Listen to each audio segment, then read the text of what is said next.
The last time I can feel that burning deep inside. Gonna give it all I am. Gotta feel that power in my hands. Beat of the drums rushing through my skin.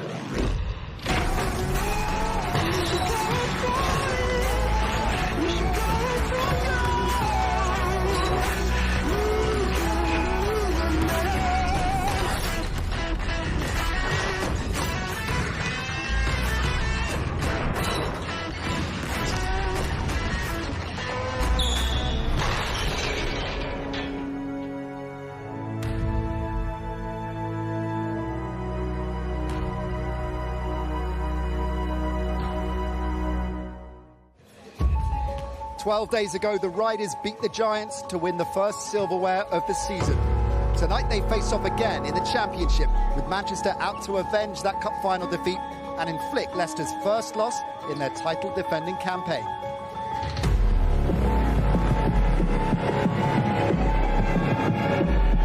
Back to Armstrong. Armstrong behind the back, Clark for another three. Danforth! Well, we say it's contagious, isn't it? One guy gets going, the rest follow. To the turnaround ball away, off the glass. Whelan getting all the way to the basket for the lay-in. Whelan for three, hits it.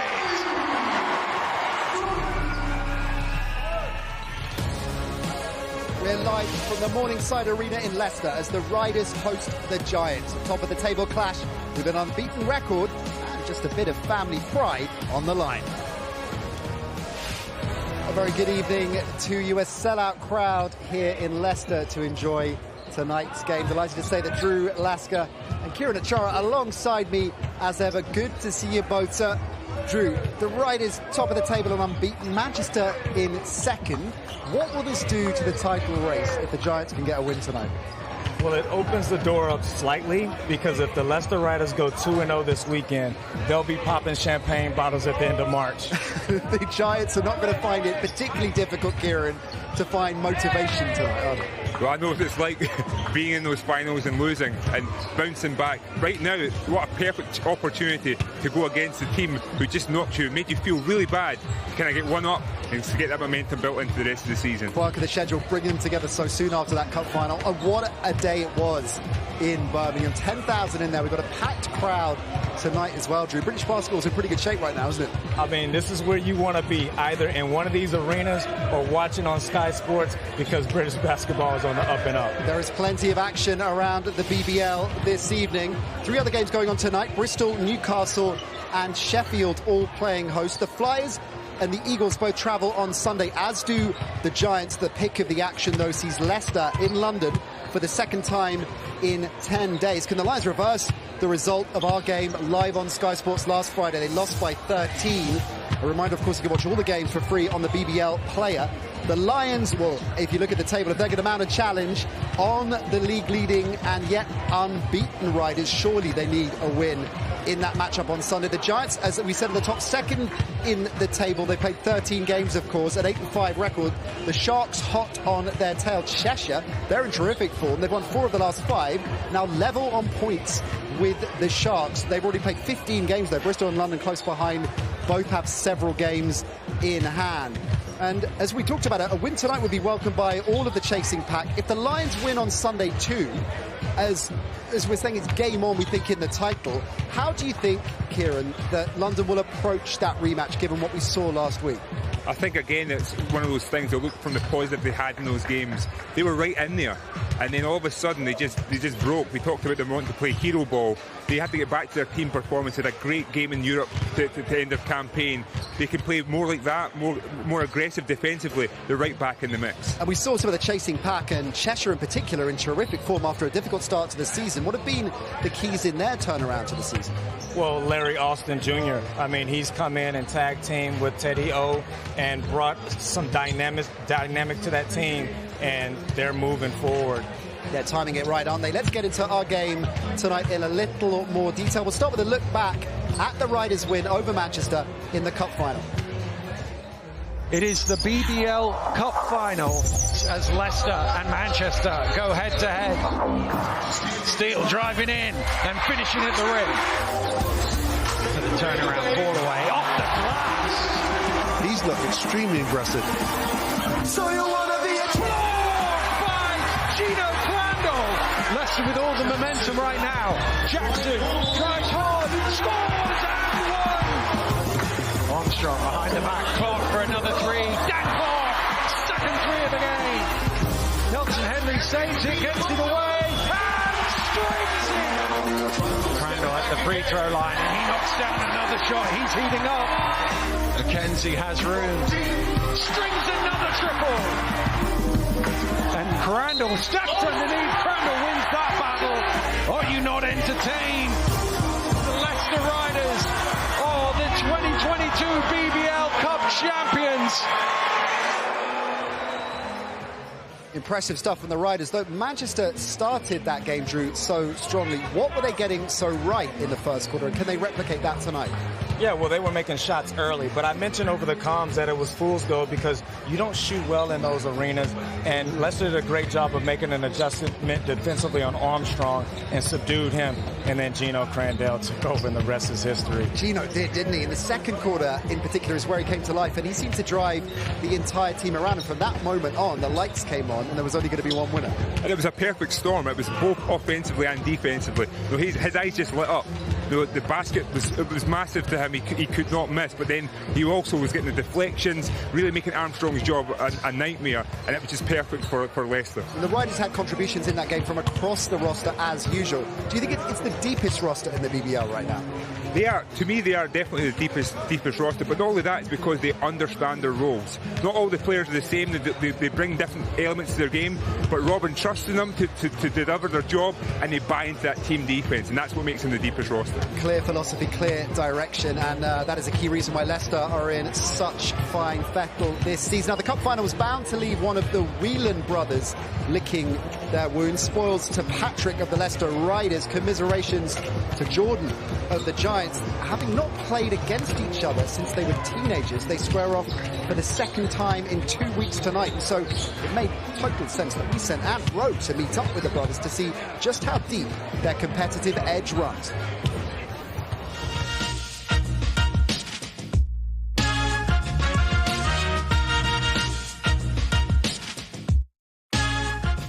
Whelan brothers, both good to see you. How are you?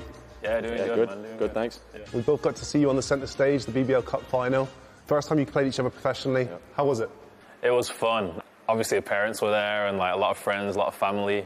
Yeah, man, I had so much fun. And obviously, just playing against him, I tried to treat it as normal as possible, but it was still a little bit weird, I'm not gonna lie. Patrick's team got the W in the end, but how was the experience for you? I just kind of enjoyed the occasion. Like you said, it was a bit of a family affair for us. We all enjoyed it. My mum definitely enjoyed it. So yeah, it was just a good day. Speaking of family, I have to ask, after the game, what was it like? Was there celebrations? Was there condolences? What was the dynamic of the family like? I think I did send you a text after the game, just congratulating you. Yeah. But we didn't really speak much. But yeah, I think it was fairly neutral. Fellas, we've got a few activities to do today. What better fitting start to get some basketball in? Right. Can we get some shots up? Yeah, let's go. We up? Yeah. Let's do it.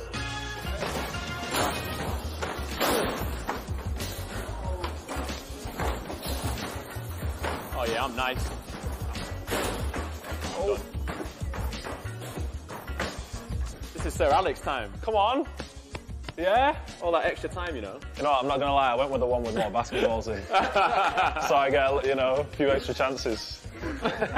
Game one, Patrick Whelan. You guys now will face each other again, this time, first time in league play. What adjustments do you feel that the Giants would have to make there to this time come out on the winning end? Putting 4 quarters together, I think, for us. Really plain and simple. We competed really well for 3 quarters of the game, but that second quarter, we need to dig in and stay locked in. Patrick, Riders 11-0. Things are pretty well in the Riders camp at the moment. Do you think we've seen the best from you guys at the moment?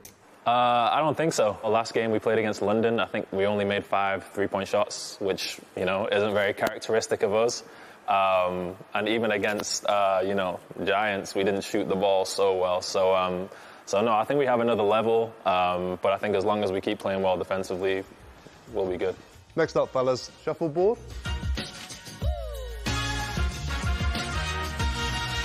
Talk nice. Talk nice.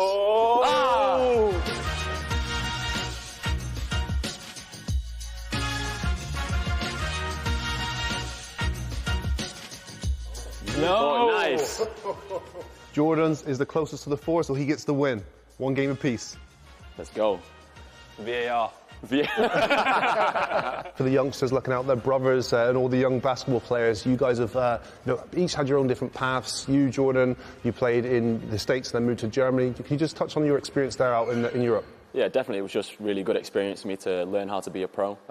Just transitioning from playing, college level in the States and trying to be a really good pro at the start of my career. It was good to get that experience, and it set me up really well for coming back and playing in the BBL. And now you're back in your hometown. What does it feel like to be back in the UK? Yeah, it feels great. Playing in front of family, friends, and also just in the growth of British basketball. I wanted to be a part of it, and be at the front, on the front of the scene for it. So. And Pat, most recently you came back to the UK after having your career in the US basketball system, and then 3 seasons in Spain. How was your experience out there? A lot of fun. I would say I learned a lot about basketball.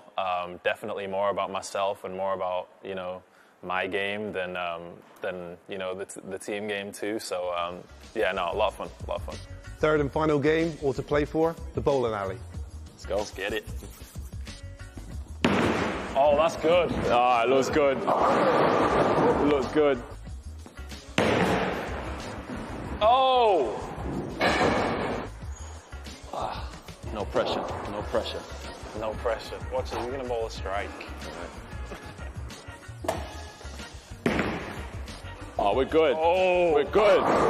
Oh! All you need is one, bro. Come on, Jay. Just don't miss, all right? Come on, Jay. You just need one. Don't worry about me. Don't worry about me.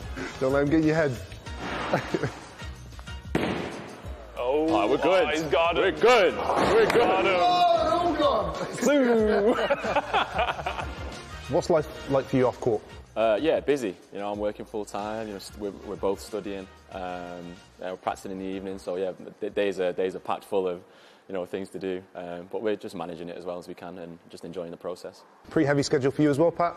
Yeah, pretty not as heavy as having like a full-time job, but definitely between studying and practice, lifting, you try and fit your life in around that somewhere. So pretty busy, but doing okay. Patrick May got the upper hand in the BBL Cup final, but it's the older, wiser brother, Jordan Whelan, coming away with the win today. Let's go. No, Trophy to boot. Appreciate it, Ant. Good job, Jordan. Thank you. Appreciate it. Can have it.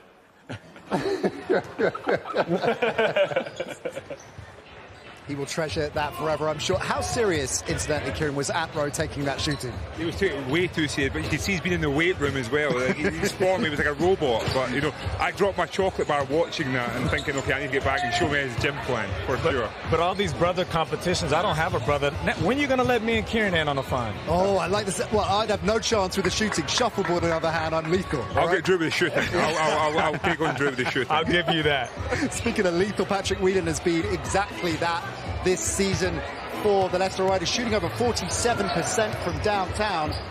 Drew, he's emerged as one of the most dangerous shooters in the BBL, hasn't he? I mean, and when he has his feet set, you think it's going in every time. He has great rotation. But what I like is he doesn't settle. He uses it as a weapon, making strong drives to the basket. You like his aggression, Kieran, don't you? I love his aggression, and I think Coach Pat Northwood touched on it last week. He scores at the rim as well. He's a high percentage scorer for a guard. Being able to attack the basket, it's a game changer for Leicester Riders. As we heard in that piece, with Ant and the brothers, Jordan's influence on his brother, and indeed a whole generation of young British players who look at him and feel inspired and think, I can do that. Yeah, absolutely. He's an example for the youth in the city of Manchester and for the entire country of Great Britain. So a great role model. What's his role within this current Giants side, Kieran? From a team perspective, obviously he's got a lesser role. He's not needed to score as much as he was last season. But at the same time, he brings an added dimension and added aggression when he comes off the bench. All right, the Whelan brothers then will continue the build-up to the big game here in Leicester. Next up, we'll start to look at some of the other key players on both sides that could make all the difference tonight in this top-of-the-table clash.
Welcome back to Leicester. The champs in action tonight, unbeaten and in formidable form, but taking on an impressive Giants side. We saw Leicester in action last weekend, of course, against title-contending London, and it was, frankly, a defensive masterclass from the Riders in the second half, holding the Lions to just 19 second-half points, just 4 in the final quarter. How did they manage to do that, Kieran? Well, even listening to those stats right now, it's overwhelming. But yeah, they deflated them. You know, they lost hope because the defense was so tenacious. It just completely threw them out of rhythm. Drew, we missed you last week. Great to have you back. You watched that game after the event. What did you make of the Lions' performance? Did they lose that game, throw it away, or was there no way they could get back into it the way the Riders played defensively? Well, there's a little bit of both. London made it easy for them because their offense got stagnant.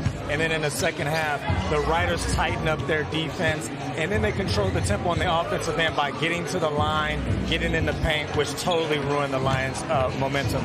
Let's look at some of the key players in this Riders side then. Gino Crandall, we have to start with him, the reigning MVP, the Cup final MVP as well. Manchester, as we said at the top of the show, thought they'd kept him quiet in the first quarter, and then he came to life. He blazed into action against London in exactly the same fashion last week, even when things aren't completely sinking, Kieran. He seems to find a way to influence the game. Just finds a way to influence the game. He's in a completely different headspace. You know, we talked about his mentality, headspace, and then he's got fans now. He never had fans last season. We also had that. It brings an extra lift and an extra edge to his game. He's bound to be in demand across Europe in the way that he's playing right now. But if the Riders keep winning, keep landing trophies, he won't be going anywhere, will he? I mean, the Leicester Riders will be in Europe, and so he's having a fantastic season. Kimball McKenzie, we regularly talk about the strength of the Riders bench, the depth, and I guess this guy's the blueprint for that highly effective role player, isn't he? Definitely the prototypical player for Rob. You know, comes off, knows his role, holds the team steady, but also can show that he can score and hit big shots like he did in the Cup final. Mo Walker, MVP last Friday against the Lions. He told us after the game that he's enjoying every minute out there. How impressive, Drew, has his comeback from injury been?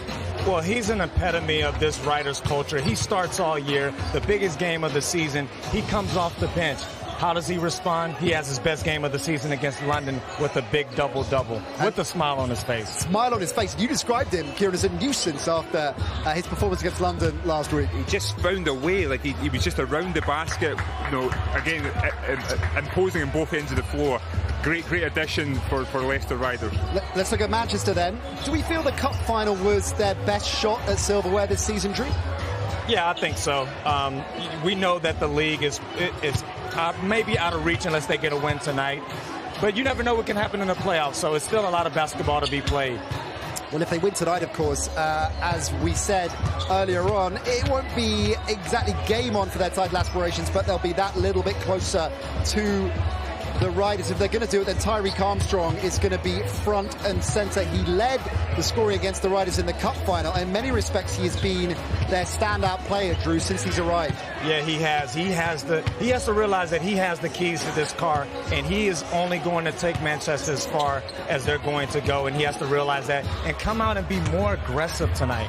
He's such an explosive player to watch, isn't he? From baseline to baseline, he is the fastest player in the British Basketball League, no doubt. Really looking forward to seeing him tonight. Gino Artisan, a player that's been given his opportunity, Kieran. Is he grabbing it? I think so. I mean, after the Cup run, you know, he's followed up with a big game against Surrey. He's now getting a chance to start and getting a little bit of fluidity. He came late to the team as well. So I think he's got a lot more to come, but he's showing no signs. He's showing no signs. What do they need from him? They just need him to be more consistent, both scoring-wise. You know, he can shoot the ball. He needs to get his consistency with his three-point shot, but impose the rebounding as well. I think he can be a big rebounder for this team. If the Giants aren't going to make a run for it over the second half of this season, the title line is Dan Clark, the Team GB skipper, and their big signing the season will need to be right in the mix. He's shooting over 50%, leading the team in rebounds, so he's already contributing a significant amount. But can we see more from him, do you think, Drew?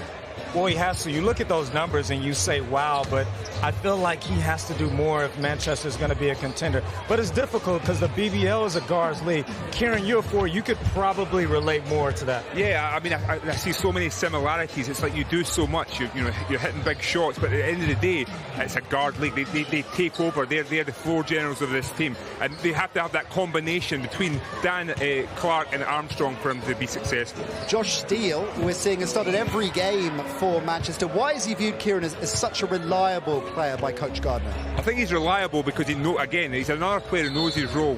He's improved his shot, he's got in his bag a little bit, he can create his own shot, but he's probably one of the most consistent defenders with Anderson.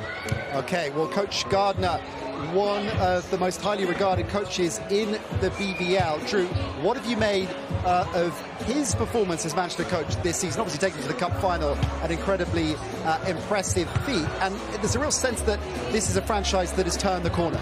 Well, you look at the Manchester Giants just a couple years ago, they were at the bottom of the cellar in the BBL. He's come in, taken over, and they make a Cup final. So he's a well-respected coach around the league, and that Cup final will make him even better because he'll learn from that experience. Yeah, what do you think he'll be telling his players after that experience with so much optimism about the final, particularly the way the game started? How does the coach bring his players back up after a defeat like that? I think, again, we have to harp on the positive. They know they can score. The one thing he's talked about consistently all season was their defence. They showed us spells of that in the first quarter. Can they do it for 4? Okay, well, let's see what Coach Gardner has to say about this game. Drew caught up with him and Coach Paternoster a little bit earlier. Coach, 12 days since the Cup final.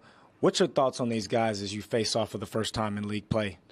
Well, they're a dangerous team, no question. I think that the message was pretty clear, yesterday leaving practice was this will be a different game than the Cup final. A lot of respect for them as a program, as a team, as everything, really. So, no, we're in for a tough game today, but looking forward to the challenge, see if we can get some revenge. Obviously, we learned a lot from watching the video, and I think that, speaking with the guys yesterday, we want to play better on both ends of the floor, and I think that's, always the goal. When you play teams, the next time is to improve on either side of the ball, and, hopefully we can do that tonight. It was kind of a defensive battle for both teams in the Cup final, so it'll be interesting to see, with the way sort of a different arena, different ambience, does that change the shooting of both teams?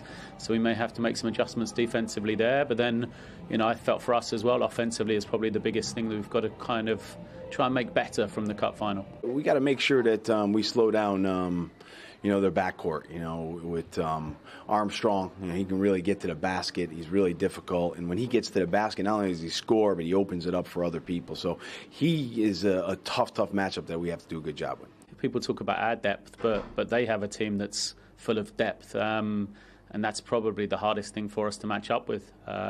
Look in the Cup final, fourth quarter, who stepped up for them? Kimball McKenzie. He's essentially was the third point guard they put on the floor in that game. So, yeah, I don't know if there's one particular matchup. It's just their strength in depth and hopefully our strength in depth as well. When you start looking at teams' fixture lists coming in, they're challenging. There'll be a lot of games for a lot of teams, a lot of 2-game weekends. So a lot of twists and turns I can see, and I think that there are teams now that are hoping that they're improving every week, and I think what you'll find is if that's the case, then we got a heck of a run in to come. They're the team to beat at the moment. They've got the unbeaten record. They're rightfully at the top of the table. So, we'll come in as the underdogs and see if we can give them that first defeat. It would be great to do it in front of a packed-out crowd here in Leicester. We know how many games we have now left. So, listen, I think health is going to be important. It always is in these run-ins. You got to stay healthy and stay focused. And so far, we've done a good job with that. We've been not as consistent as I would have liked, but overall body of work so far pleasing. Just continue with that. Continue to try and compete in every game. Continue to prove that we're a team worthy of people talking about, really. Thanks for your time. Good luck tonight, Coach. Thank you. These two coaches have got a lot of respect for each other. We're seeing them catching up a little bit earlier on. Looks like Lloyd Gardner's telling Rob something very interesting. I wish we had that one mic'd up. The scout report. He's telling the scout report. Maybe it's the scout report and Rob singing from last week's show. Maybe that's what it is. It was interesting what he was saying, Coach Paternoster, wanting his side to play better. I mean, the Cup win, they're unbeaten in the league. It's hard to see how they could improve. Yeah, definitely. It's one of those things that he's got that winning mentality. They always want to improve. And essentially, he knows they played a great game. It's just they want to keep the mindset right, not to get stagnant. Right, it makes that a lot of sense. Winning mentality we're seeing in full effect, although, look at the bottom of the screen there, Drew Lasker. They are fallible. The Flyers took them down. How do they pull that off when most other teams haven't got close to them? Well, it's an aberration. Obviously, you look at the overall record, they've only lost 2 or 3 games over the whole season. And that was a great loss for them because that got them remotivated for the Cup final. The Manchester Giants have been in mixed form latterly, of course, starting the season so strongly. 1 win in the last 5 against Surrey, of course, that Cup final defeat against Leicester in the mix as well. Do you think they'll look to strengthen their roster, Kieran? I think they need to. McKnight was a big piece for them. He was a scorer. They knew he was going to get buckets every single game. They don't have that right now. They need an extra amount of oomph. So I think they will look to strengthen their squad. If we look at the team head-to-head, Manchester leading the BBL for points in the paint, but Leicester, of course, leading the league in defensive rebounds. So that's going to be a key battle.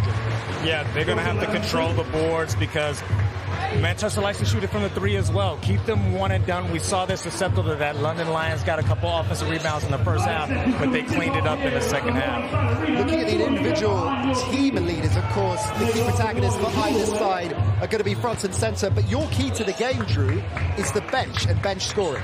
Well, these are the top 2 benches in the league. You rewind back to the Cup final. Manchester scored 14 points under their season average. They lost that game by 14 points. Their bench is very important for them. All right, we are almost ready to get going here in Leicester. The champs looking to maintain its unbeaten run, showing off the cup to the packed house here at the Morningside Arena. Tip-off is coming next.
Friday night basketball on Sky Sports, and a top of the table clash to enjoy the champs. The Riders hosting second place Manchester. Drew Lasker has headed on over to the commentary position, and he's joining Ant Rowe and Dan Rowledge.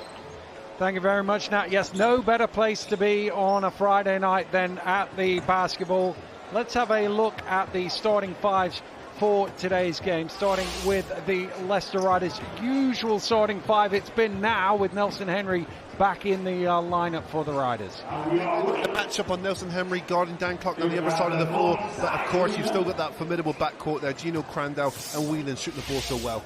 And at the other end of the floor, emotional moment here for Jamel Anderson, coming back to the Morningside Arena for the first time since joining Manchester in the summer, and we are underway, and it's the Riders with the first offense.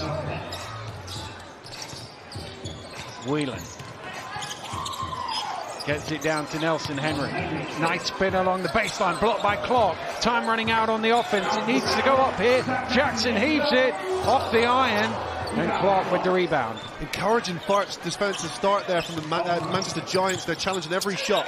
Nice pass from Armstrong to Artisan for the jam. That's what you need in this building. You need a good start, get that confidence flowing, put a little bit of fear into this fearless Riders team. Nice ball movement. Nelson Henry with the jam, but he's fouled by Artisan. It's a foul, but I like that, Dan. You know, it's challenging, it's contesting, it's showing the opposition that you're here to play tonight. But although he's going to the line, I like the fact that they're adjusting their defense. You saw a little half-court trap there, and getting the ball out of Gino's hands, because the drop coverage that they were in the Cup Finals, Gino Crandall just ate that alive. Nelson Henry gets Leicester's first point on the board.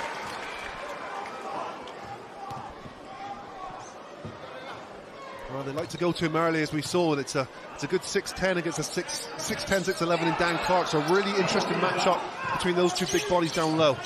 And quick down court, the Giants here. Artisan getting in deep off the assist from Anderson. This is great for the Giants offense, and even better for Artisan. We've seen him have big double-doubles of late, big 19 and 10 against Surrey Scorchers, and his confidence is sky high. Jackson driving hard to the hole, gets his own rebound, blocked at the second attempt by Clark. It's still a Leicester ball though. And we talked on the top that Dan Clark needs to do more. That he's already started the game with 2 blocks and 2 rebounds early in this affair.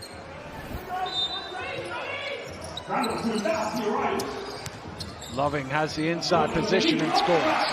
Artisan have to be really careful there as well. That's the drawback of picking up that early foul. You've got to be incredibly careful because they need a lot from him offensively tonight. Need to get it over. Oh, I'm not sure he did actually, because he bounced in the backcourt. The referee's happy with it. Armstrong getting all the way to the rim. He's so crafty. Really good initial on-ball pressure from Gino Crandall, but his teammates have to come over there and help.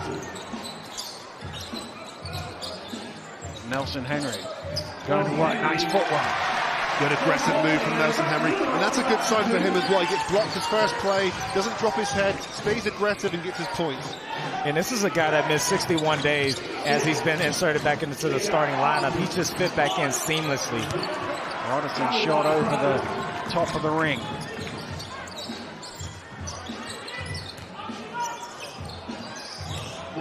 Love it. Out to Jackson.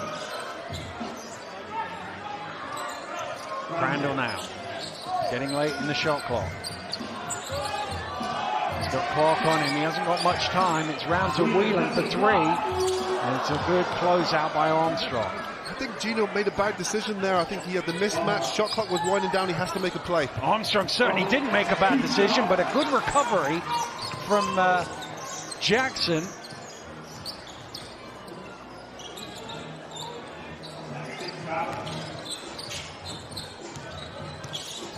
Whelan drives in, taking it strong, tipped in by Nelson Henry. Good activity in the offensive glass from Nelson Henry. I think he should have shot that ball initially. He had a wide open 3, but stayed with the play and got his reward.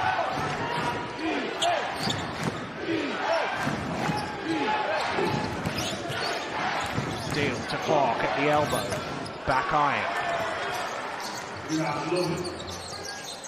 Long pass down court to Jackson.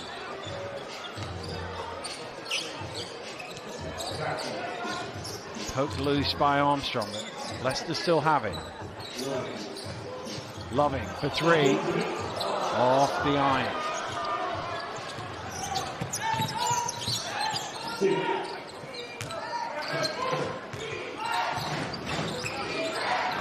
Armstrong inside to Clark, kicked out, good ball movement. One more pass, Armstrong for 3. Off left. Quick outlet. Look at Nelson Henry running the floor. And the finish. Great play. Goodness me, that's when you got a big tight end down the other side of the floor. Nelson Henry keeps the ball high. What a pass. Easy finish for the big.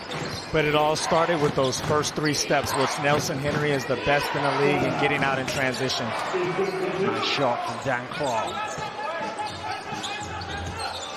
So, made that shot over the years many a time, showing Leicester how effective he is. Good hand in the end from Armstrong.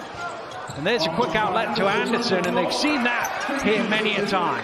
They have indeed, and that's the ever-running Jamal Anderson. He will be the quickest, fastest one-man fast-break machine you'll see this year. A nice dunk finish from him. And new fans need a comparison. We compare. Stolen away by Armstrong, and he gets an easy lay-in. Early on, Leicester Riders' offense looks a little bit stagnant, but I think it has a lot to do with the Manchester Giants' defense as Armstrong gets out there in transition on a steal.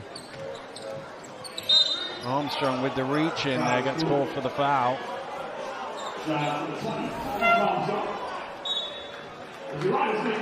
It's a close call there, but what you do like is that aggressive nature from Tariq Armstrong. He certainly hasn't forgot about what happened in the cup final. And I love their intent to start this game, but the question is, can they sustain it over 40 minutes? Mo Walker into the game for the first time for Leicester. Here he is, using his strength. And he's fouled by Clark, whose arms are not quite as upright as they look now after the call. Well, I'll have to see that one again. It looked like a good contest there between 2 bigs going after it. They're not upright. I know you're a big man, but they're not vertical. They weren't vertical, no. But it's again, it's that, I like that intent from Manchester Giants. This is something we haven't always seen. I think Leicester Riders get their way offensively just because they're so well drilled, so disciplined, and they execute to almost perfection. But you see a Giants team here coming in here just trying to disrupt the flow on the offense.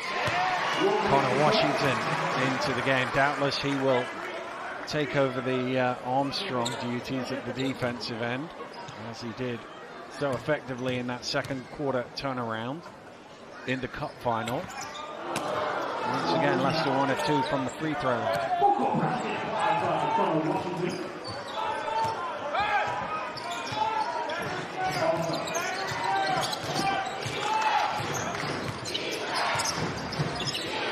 Armstrong back to Clark.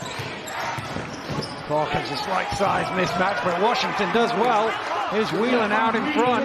Whelan will jam it in to tie the game at 12. This time, no mistake. Manchester coming quick here. They've got numbers, but they turn it over.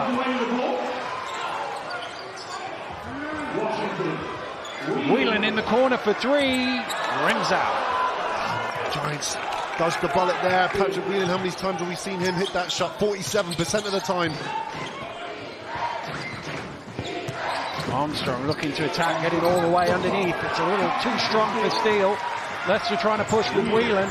Whelan is fouled down 1.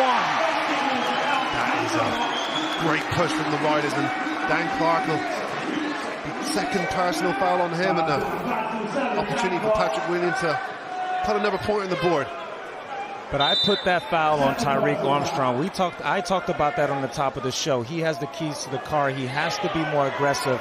And you saw when he penetrated down low, he tried to pass it off late. He has to go up and shoot that ball. Well, Dan Clark got plenty to say on the way off the bench, off to the bench. There's a lot going on, trying to keep my eyes on all of it. There are some substitutions taking place as well, but it's the chatter all around. And we'll just go back to the free throw. Well, maybe it was him just saying he needed a break. He starts the game on Nelson Henry's first team, and then Mo Walker subs in. So it's a tough job on his hands, Dan. Well, 2 fouls as well, which is an early blow for the Giants as Whelan sits down and McKenzie comes in. So Leicester quite small here with McKenzie, Washington and Crandall on court. Coach Lloyd Gardner has to roll the dice, though. I think Dan Clark's an experienced guy that you have to input back into this game. Saunders playing point guard. Home fans screaming for an offensive foul. Referee not interested. Armstrong. Long two. Strings it. That's tough. And that's what you were saying, Drew. You know, he's got to be that guy who just takes the game in his own hands and makes plays just like that. Well, he's the only one on the roster with that type of takeover talent. So if they're going to get a win tonight here in a hostile, sold-out arena, Armstrong is going to have to answer the bell. Walker, strong to finish.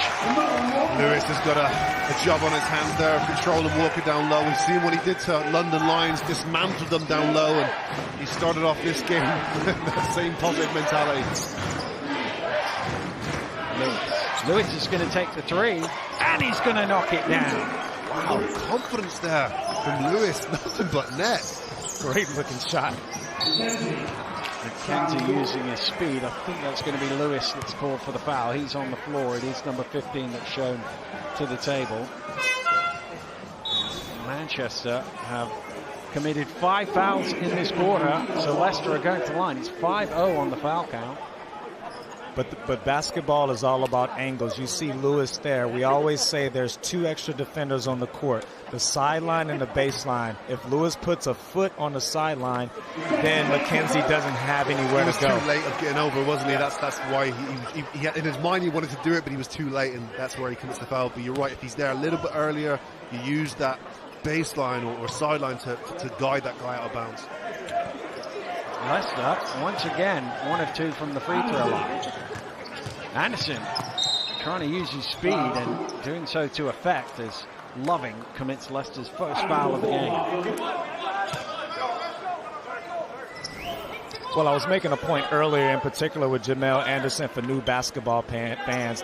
I compare him to Usain Bolt, in particular off of defensive rebounds. He's the fastest guy in the league getting down the court. He's not eating chicken nuggets, though, before anything, that's for sure, like Usain claims to do. Different level of an athlete, that's for sure. Here's Crandall. Good hands to knock that away. He is that, perfect example of an athlete, though, Jamal Anderson. What he does, playing with him, ultimate professional, looks after his body, does everything right. He's that role model you want to look after. McKenzie. Down to good pass to Walker for 2. Such an asset to have that 6'10" big body such as Mo Walker inside. That's a really good looking find there from Kimball McKenzie. Armstrong strung off the glass. Tariq Armstrong just continues his onslaught. That's a strong move and 8 points personal for him. Washington over to Crandall, gets into the paint, somehow kicks it out to Loving. There's Walker trying to turn it into second chance points. McKenzie now for 3, and he knocks it down.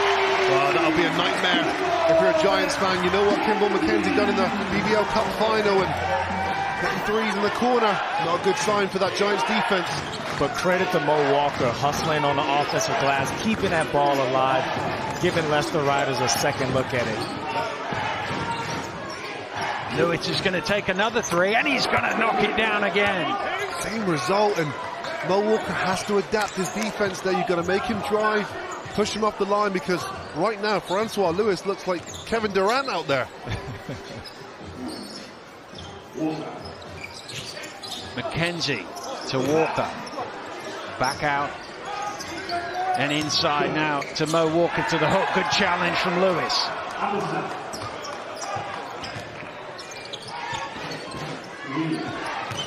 Whelan runs into trouble and gets a whistle. He'll shoot 2. Good aggressive move from Jordan Whelan, forcing the referee to blow the whistle.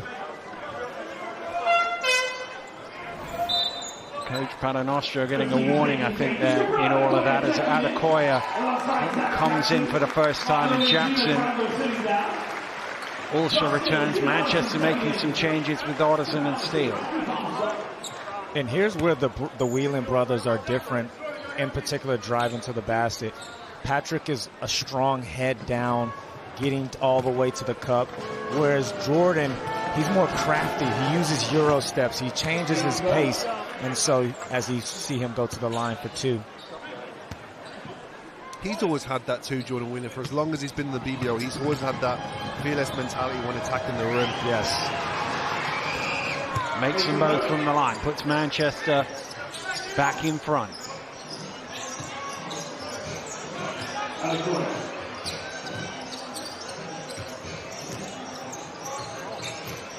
Washington, round to Jackson, inside to Walker.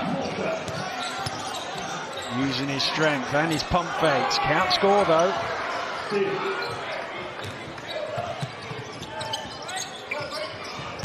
Steele. Here's Lewis again, looking for a third. Back iron this time. Good work from Artisan to get Manchester a new 14.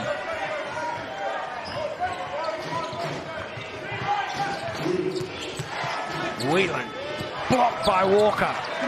Stolen away, is it not quite, by Saunders. Leicester will have 8.8 on the clock here in the first quarter. Walker might have hurt himself in all of that as he subs out.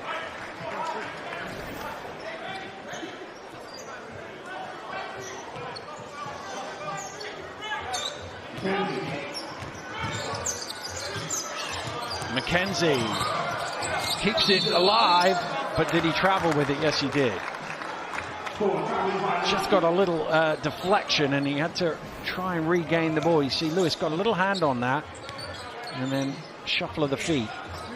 2 seconds. Steele's going to heave from half court, and it's over the top and out of play. That will do it for a high scoring and very good first quarter here at the Morningside Arena. It is the Giants who have the lead at the end of the opening period. 23-24 in favor of Manchester. We'll be back with the second quarter right after this break.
Welcome back to Leicester, where the Giants lead by a point at the start of the second quarter. They will also get the first possession with Saunders.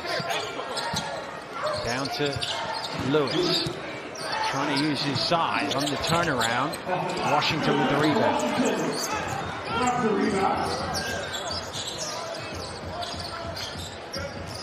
rebound. McKenzie, cross court to Adekoya, down low to Nelson Henry. A quick hook off the mark. Both teams looking to go inside and coming up short. Utilise Nelson Henry's length for it now. Well, that pass just out of the reach of Josh Steele.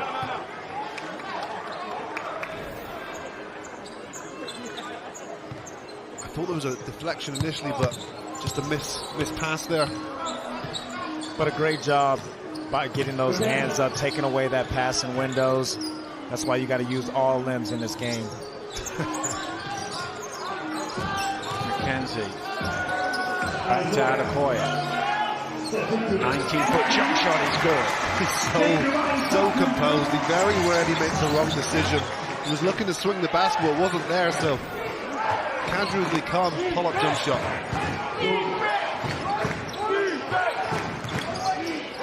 Saunders into Lewis, poked loose by Adekoya.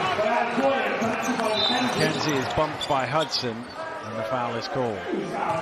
All big men beware of Jabril Adekoya is anywhere in the vicinity. Squeeze that basketball because he's coming across to steal it. We've seen this time and time again.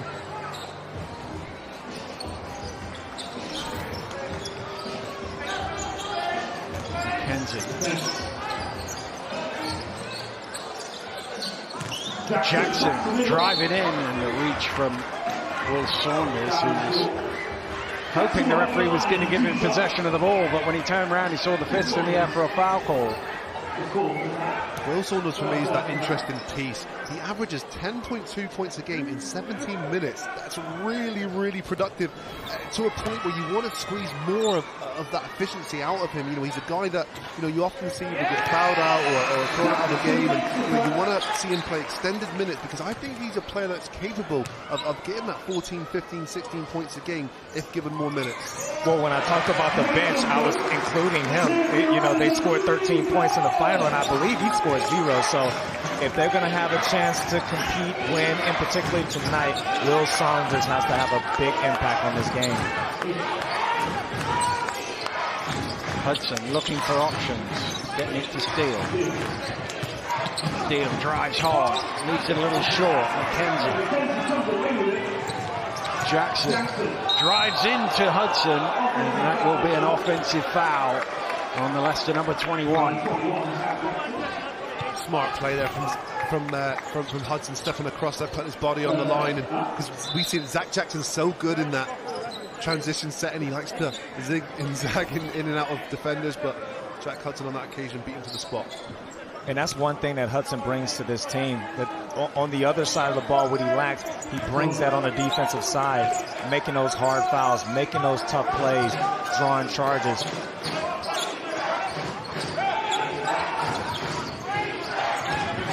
Saunders back to Artisan, open for three. Saunders chased it down, can't quite tip it in, but keep it in play, throws it away.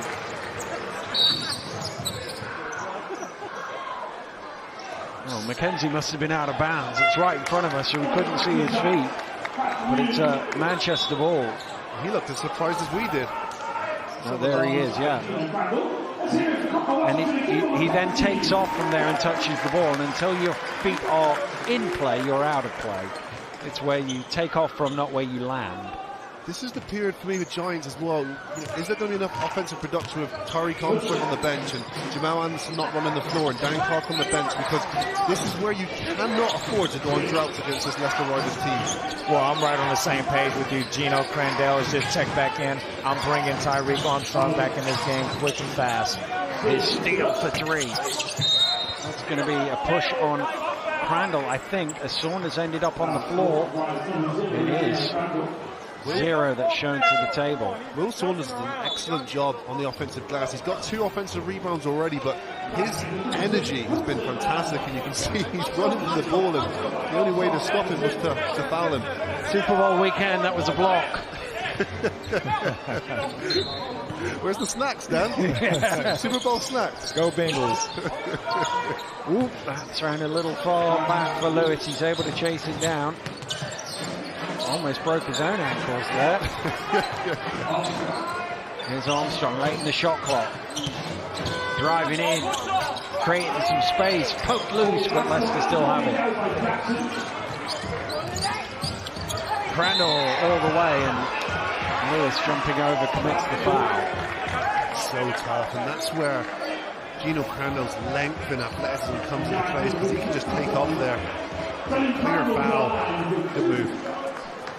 That is Lewis's second foul as well, so he joins Clark on that mark, and in fact Clark's going to come back and replace him. But as much as we compliment Gino Crandall on his offense, it's his defense that gets overlooked. With Tyreek Armstrong, which I mentioned, he's the fastest player from baseline to baseline. You must keep a chest in front of him at all times. So that previous play you saw, great defensive technique by Gino Crandall, moving his feet, keeping his chest in front, forcing Tyreek Armstrong to a tough shot. That is the first point of the game for Gino Crandall. He has 10 on the efficiency rating. It shows you how much he's doing elsewhere. He's 11, joint highest efficiency rating in the game. He's got 2 points. Wow. Here's Clark, loads of room. Doesn't take the three, though.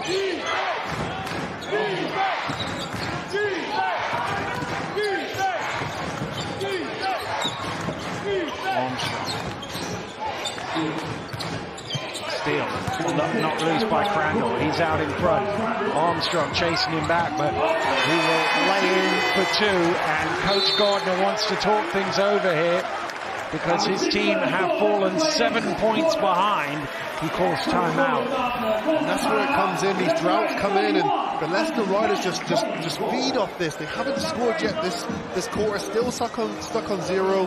Over 3 minutes played, and you know, again, I have to re-emphasize, this is a team that typically scores 90 points a game.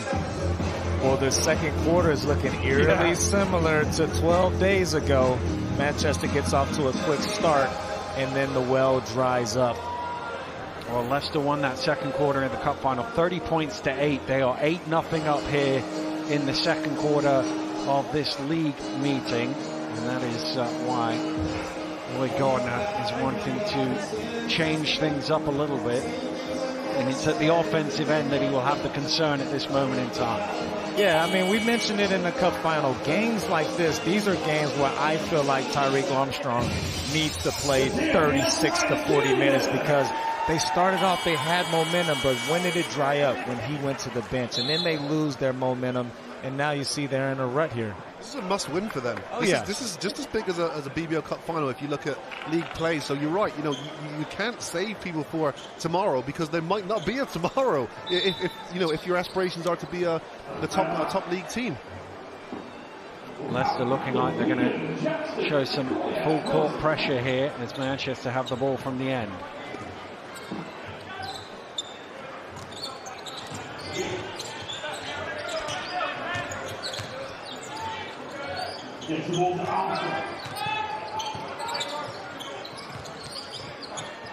Anderson around to Armstrong.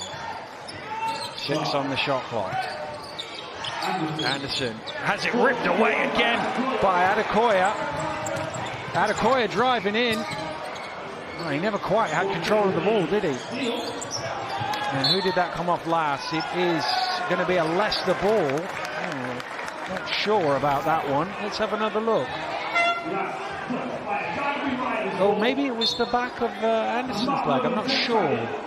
Well, the referee has given it to Leicester. Probably could have called travel on Janelle Anderson as well. So justice due here for the Leicester Riders.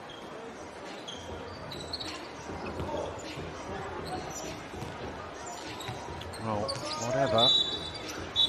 Oh, a technical foul. So Coach Gardner must have said something a little too much to the official there.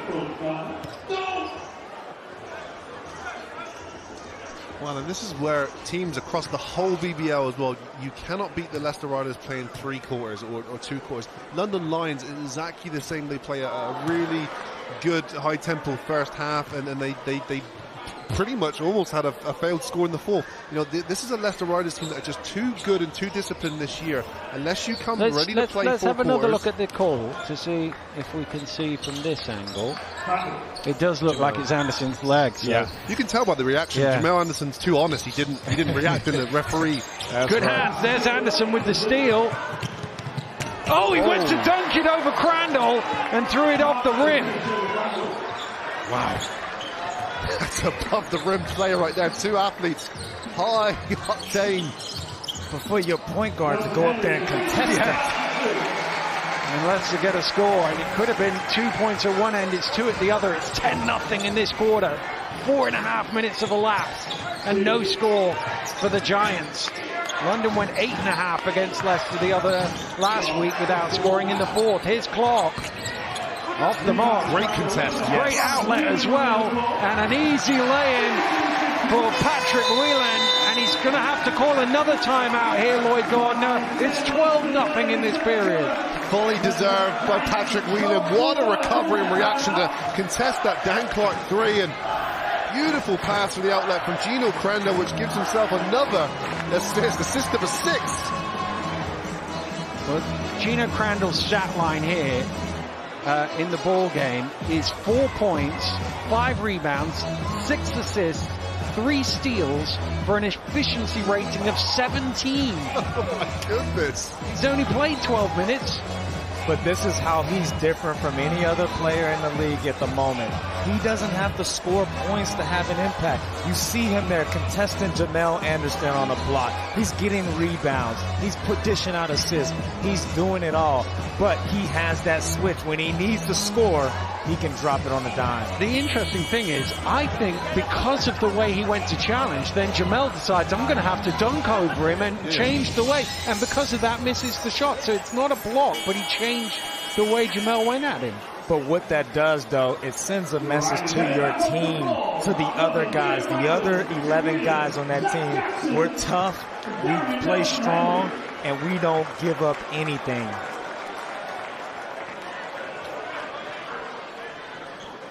Team's back out on court. Manchester stuck on 24.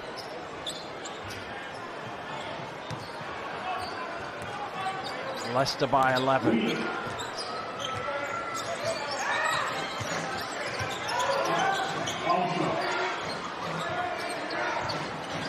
Here's Clark.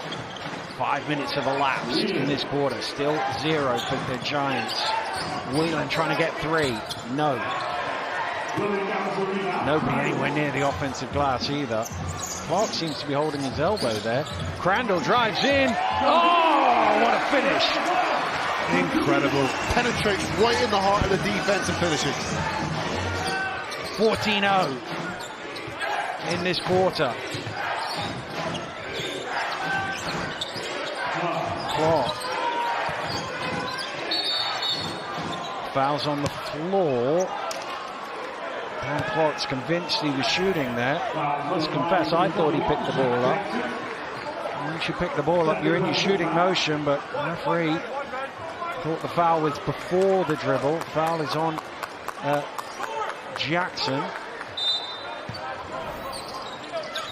It's his second. Clark driving to the basket, wanting a foul, not getting it. Another good pass from Crandall, and jammed in by Loving. They are so good. As soon as there's a turnover, the Leicester Riders are running, and they've got players like Gino Crandall pulling the strings. We're on triple-double watch for Crandall now. Here's Artisan with the hook. They still can't score. 6 minutes have gone. But then you got Patrick Whelan now guarding the post there. Just a very versatile defensive team here. Crandall, I don't know whether he was thinking of passing it, but he shot in the end.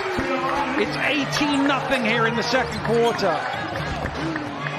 That's the difference. The Riders have got options on offense. You know, like you said, they could have shot it or could have passed it on that occasion. Giants got lost at times. Poke loose, but still gets to Armstrong. It still won't go in for Manchester. Crandall for 3. No. Good box out by Anderson. Can they get something in transition? Whelan on Whelan action. Patrick wins. Crandall back to Whelan, and he lays it in. 20 points without reply here in the second quarter by the Leicester Riders. Goodness me. The speed of Whelan to get back down the floor. Finally! Armstrong with his pace gets the first basket of the quarter, but they're not back. Well, that's probably not Nelson Henry's forte, catching the alley-oops. That is his forte, though. It is indeed, Dan. Right under the rim, the highest percent shooter you'll see this year. Great finish.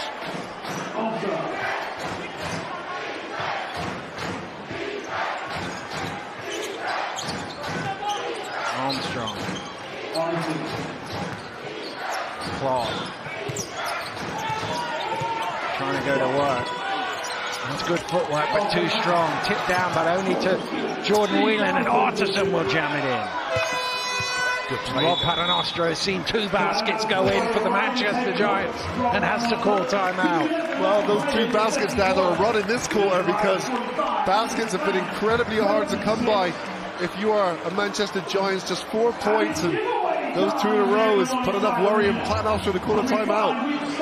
Well, there's plenty of chatter going on here. Coach Gardner had a word with the official. Dan Clark came out. It's not going Manchester's way. It seems to have calmed down now. But they've been outscored 22 points to 4, and the problem is you can't go 8 minutes in a game and score half a point a minute. No, you can't. And the problem is, do you notice when the production, when the score goes down, the production on the defensive end declines as well. It's really, you asked the question, I think last game, the game before, why is it when you score a basket then you feel energized? It's just the way it goes. It's the momentum. It makes you play hard on the other end of the floor. Offense sometimes, or a lot of the time, feeds into the other end of the floor, and defensively, Giants have not been as good this quarter. The other thing is, Leicester have had layups in this quarter. They've had dunks. They've had a lot of stuff in transition, and Manchester have had nothing in anything. Well, when you miss a shot, or when you take the ball to the rim, that half a second where you complain to the referee or drop your head, that's all it takes for the opposition to be throwing these long court passes and laying the ball in. Well, they've got to find something, Manchester, some sort of momentum to take into the locker room. I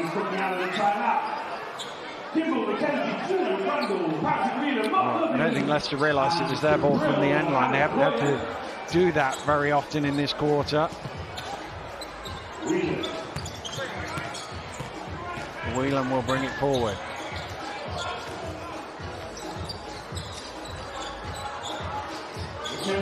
McKenzie. Nice pass, and Adekoya with the easy lay-in. Wow, when offense is flowing, confidence is high, great movement, and excellent find by Kimball McKenzie to dribble Adekoya.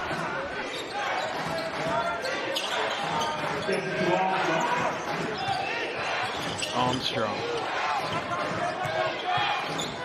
Oh, he's done well there. Oh, he's not scored though. Leicester going under the screens, getting in front of him, but he's still found a route to basket.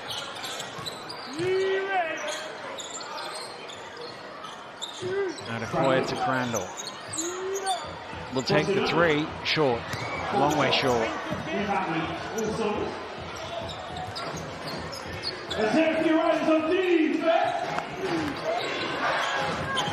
Oh, through the hands of Anderson.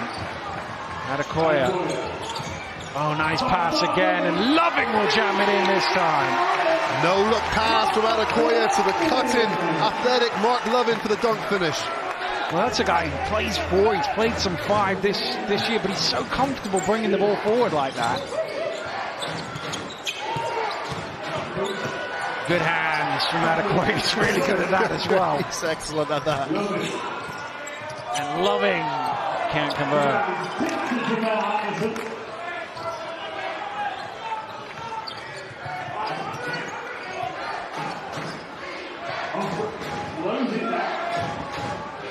Armstrong.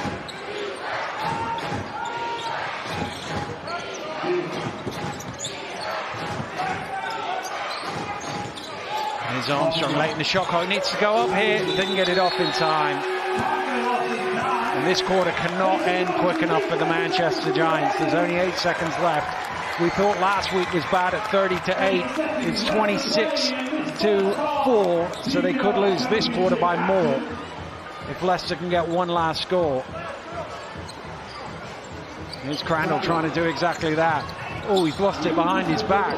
So Manchester might get the last score. Armstrong for 3 on the buzzer. No. Wow, what a second quarter by the Leicester Riders. They scored 26. They put 49 on the board in the first half. Leicester scored 26 in that quarter. Manchester have scored 28 in the game.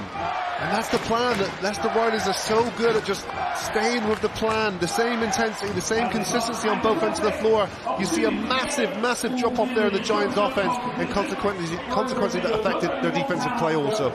Well, the coaching team of the Leicester Riders looking relatively satisfied there as the half is come to its conclusion, but Rob Paternoster will not take his foot off the gas. That's for sure. That's one thing we know about him.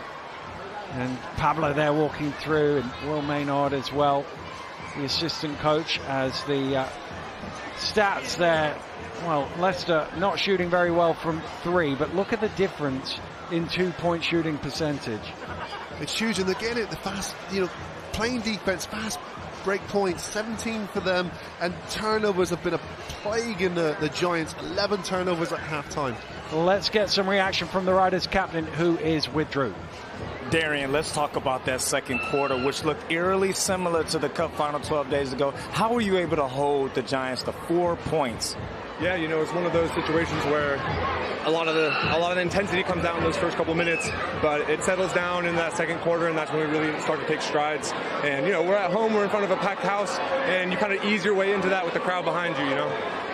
And even before the game started, you guys seem to have a quiet confidence about you. How did that approach help you tonight? We're just always prepared. Our coaching staff does an amazing job preparing us every single week, and that takes a little bit of a load off you mentally. You can go in, just make sure your body's right, make sure you're locked in to perform your best, and the rest kind of settles on its own. And how do you make sure that confidence isn't fool's gold and you finish this thing off in the second half? Yeah, that's we have been susceptible to that a couple of times in the past, and let's just hope that the guys stay disciplined. And I think we've done a really good job so far this season of staying true to what makes us great, and we're just going to keep riding that wave and going to try and stay true to ourselves. Unbelievable half. Good luck in the second. Thank you, guys. Cheers. Yeah, Leicester showing why they are both the champions and the current league leaders. They are unbeaten in the BBL Championship at the moment, and it looks like they're going to be preserving that streak. Analysis and reaction coming next.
The Riders are taking a 21-point lead into the locker room at half-time, and frankly, the Manchester Giants will be sitting in their own locker room, shell-shocked, scratching their heads at how this game has completely transformed quarter on quarter, because in the second quarter, the Giants mustered only 4 points, another defensive masterclass from the champions. And the stats evidence that Leicester, despite struggling from downtown, shooting 63% and therefore controlling it offensively, 24 total rebounds. Turnovers an issue for Manchester again. That 38%, and in total they're hitting 32%. Manchester, all the damage being done in the second quarter. And Kieran Achara, we've heard this song before, haven't we? Because the Giants started so brightly, there was just 1 point in it after the first quarter. It all fell apart. How did Leicester transform this game? It was a wow moment for Leicester, and they just realised that they step up, they ramped up their defence once again and turned it into the quick offence. Let's have a look at that. Defence to offence, once again a key narrative for the Leicester Riders. And so many different examples. Of course, it's Super Bowl weekend, Super Bowl 56 coming up, and Gino Crandall doing his best Joe Burrow impression this evening. That's like a Johnson from the Rocks, I'm sure. He was Brady. But yeah, I love this. I love this. You know, they ramp up the defense, make nothing easy, and then are in aggressive mode, attack mode. And Giants, they're just not getting back. They just got punished and dropped their head and didn't know what to do. Defensively, yeah, the Giants seem to lose all discipline in the second quarter. Clearly, like I said, they're one of these teams that feed from their offense. You know, when their offense is clicking, things start to click for them. But I've said it, they have to find a way to step up their defense. They have, you know, if they're going to miss shots, they have to at least get back.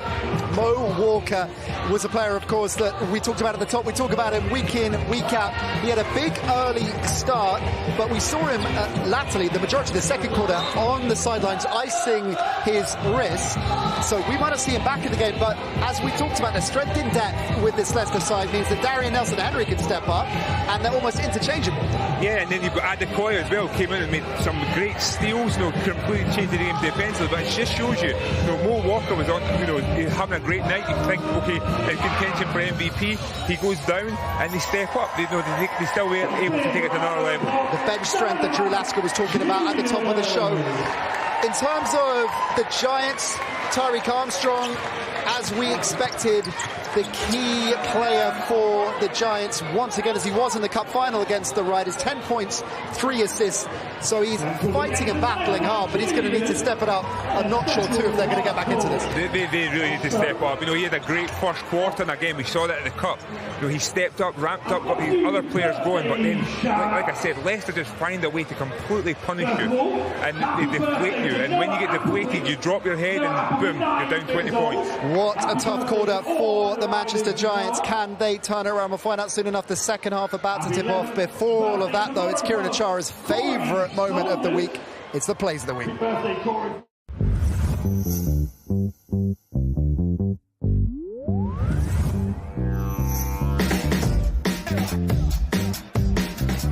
Here's Crandall. Finding his way to, how did he get there? The snake dribble. Incredible. Defense was suffocating, but it didn't matter. Gino Crandall found a gap and exploited it.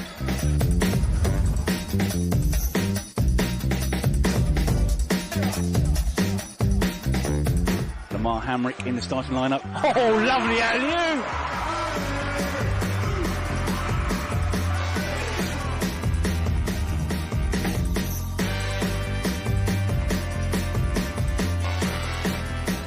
But Tyreek should definitely look at getting a great pass by Dan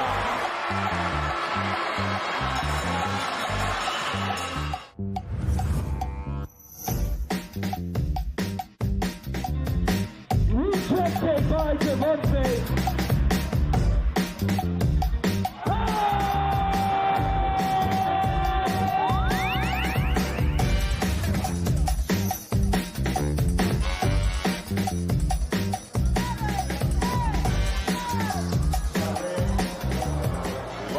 Williams to shoot the ball and hits the three.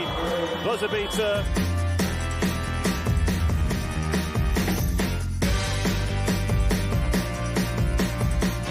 Armstrong looking to attack quickly. Beautiful move. That's so tough.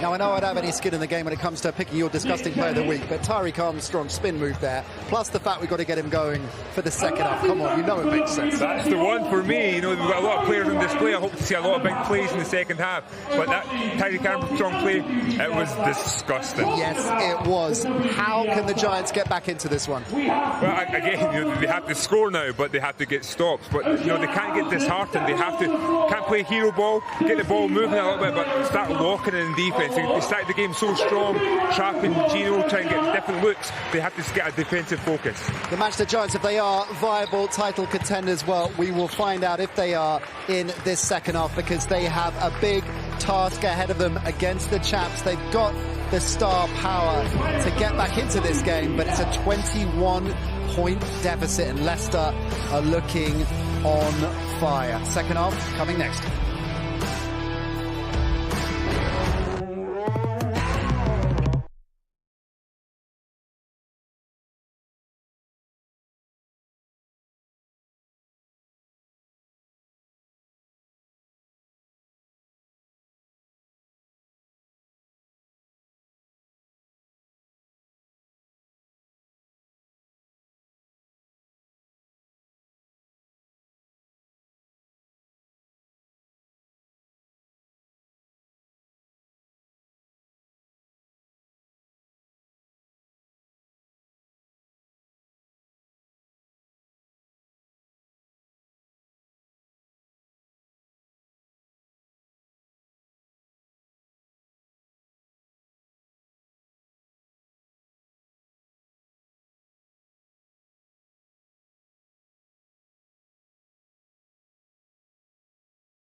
Big task ahead for the Manchester Giants. The Riders turning the screw in the second quarter, and they take a 21-point lead into the second half. Can the Giants get back into this? We'll find out soon enough. Let's get back to Drew and Dan.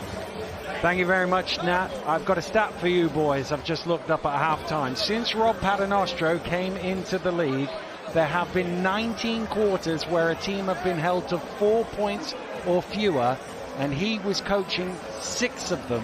6 of the 19 he's kept to 4 points or fewer. That is incredible. 2 of them in the last week on TV. That's an incredible consistency of defense over more than a decade. It really is, and being part of his structure previously, I can tell you why. The preparation is meticulous. You make one error in practice, you won't forget about it for a whole week. And he's just one of these guys that demands perfection, and his team this year are rolling very close to perfect. And the attention to detail that you see on the scouting report compared to other teams in the league, it's just on a whole different level. So these performances from the Leicester Riders are no surprise. Both teams back on the floor, ready for that second half of the way. Well, the team's out, ready to go. It'll be a Leicester ball from the side. Do Manchester have a response in them? There's no 21-point shot, but if they can just have a good start here, get it down to low teens in the first 3 or 4 minutes, and ask the question. Crandall takes the shot off the mark. Well, it's an encouraging start at least, and we've seen them make a push in the BBL Cup final. Armstrong kicking out. Anderson now puts it on the floor, drives hard, gets bumped down one for Jamel Anderson. That foul will be the second on Crandall. That's a really tough move, and Jamel Anderson couldn't do that 3 or 4 years ago. A hard drive left, finished with contact from the left side. Excellent progression and development there in his individual game. And that's the great thing about basketball, is that the game is never over. Whether it's 20 points, you just have to keep chipping away, go on these mini runs, and get stops. Well, they have one stop. Can they get another hit? Whelan.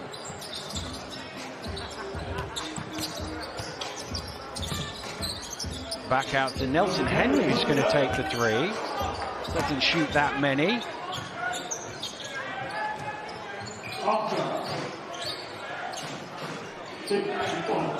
Here's Armstrong. He's going to step back. They'll give him the three. It's off the mark. He has to look for that shot now because they're going so under that screen. It's wide open. Nice pass. And laid in. That is 10 assists now for Gino Crandall. You see how easy that is for him as well. He just gets in that little pocket there, and easy as they come for Nelson Henry. So he needs 2 points and 5 rebounds for a triple-double, Crandall. Fouls on Whelan for holding Artisan. You think Crandall knows that stat line? I don't know, actually. I don't know. He seems to know everything else, but I don't know. I'm sure he does. You do? Yeah. Absolutely.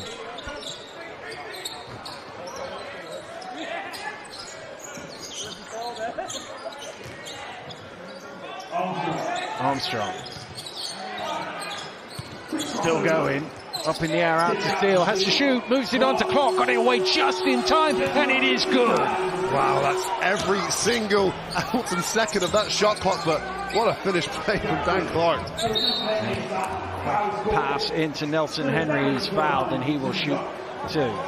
But in comparison, if you look at how easy and simple it is for Leicester Riders to just throw the ball over the top there and get fouled and go to the line of 2, as opposed to when you look at the Manchester Giants, which you just mentioned, and using every second of that clock just to get a look.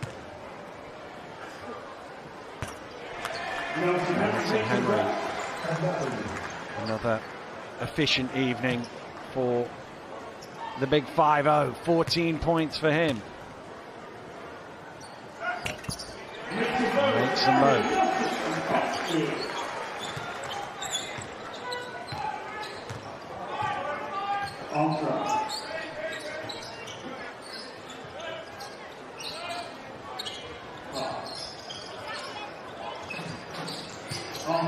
Armstrong blocked, but Loving keeps it in play, and Crandall gets it away.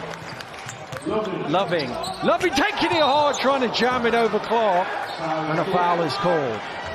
Wow, great back-to-back plays from Mark Lovin. That initial shot block there on Tariq Armstrong, and he runs the floor just like you should do, and he's rewarded.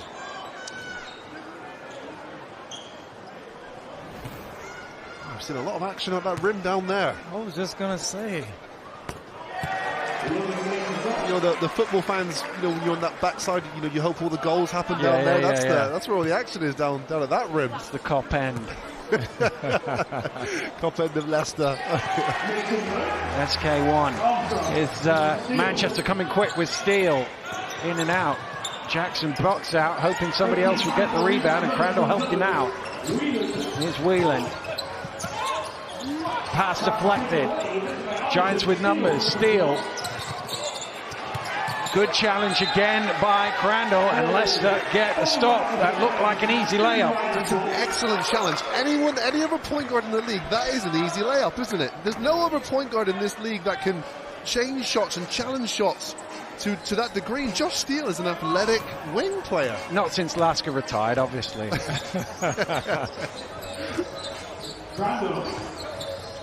Here's Crandall turning the corner, getting all the way to the hole, and he will shoot two. I mean, we're seeing the evolution of Gino Crandall. You could tell that this game is just completely slowing down for him. He's improved the three ball. He can get to the rim whenever he wants. And the part that I love that he's added is the post game. You know, watching London last week, he's posting up Washburn, who's probably double his size, posting up Anderson in the cup final, drawing an and one. I mean, how do you guard him? He can score at all three levels. The production is just, like we said, you know, he was on 4 points, but his efficiency was 17, and that's the thing about him. How do you stop a guy that orchestrates so much on the court? Well, he's got double-double now. 10 points, 10 assists, 4 rebounds away from a triple-double. Armstrong back to Clark. Inside to Steele. Nice pass from Dan Clark. That's good play there. The Giants look so consistent sometimes on offense, and you think to yourself, how on earth have you went a whole quarter of just scoring 4 points? Well, it started with Dan Clark, the way he ran up to that ball screen, which got the offense moving. Clark with the arms around Crandall is called for the foul. It's his 4th personal foul. It was like the ball was baiting him there, and he was enticed to reach in there and wrap around, and that's his 4th foul, and that's something that Dan Clark cannot afford to do. Well, there's no substitution. I'm going to roll the dice with him here with 6.5 minutes to go in the third. Crandall, 5 on the shot clock. Drives in, gets it away, but blocked by Steele. Great defense from Josh Steele there. Stayed in front of the very talented offensive Gino Crandall. Clark running hard to the hole. Nice move. He's got to be careful. You feel like every time he says something, there's always a possibility of him getting a technical foul. Into Nelson Henry, but Artisan gets a hand on it. And I think Dan Clark might have got away with a foul there at the baseline as he reaches in right there. Well, he's still complaining to the official about the call at the other end. And as you say, on 4 fouls, he needs to be careful. He has had a technical or 2 in his BBL career. There's Crandall in that low post. Offensive foul called against Gino Crandall. That's going to be his 3rd.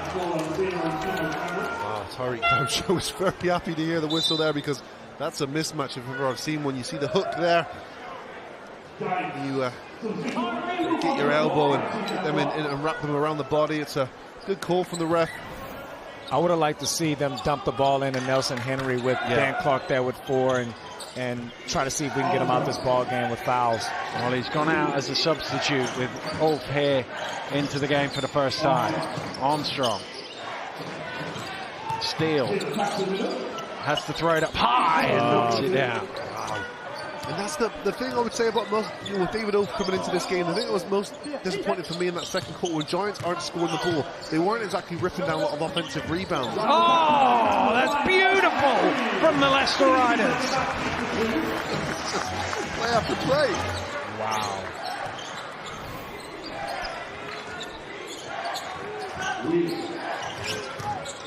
Whelan driving hard, tossing it up, and it goes. He's fouled. Strong move. Basket is good. Jordan Whelan. Foul is on Crandall. That's his 4th. Well, that might prevent him getting a triple-double. He went right at Crandall there, and that reach down just at the end there. It's the referee to call the foul. This is a crucial moment for the Manchester Giants. You got Gino Crandall on the bench with 4. You got 5 minutes remaining in the quarter. They got to chip away at this lead. See if they can get it down to single digits going into the 4th. Well, the two superstars, really, of their respective teams, Clark and Crandall, sitting down on 4 fouls.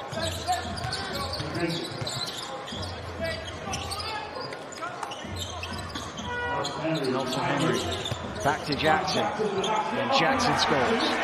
Again, it's so easy, isn't it? Simple high-low pass there, and Jackson gets a layup.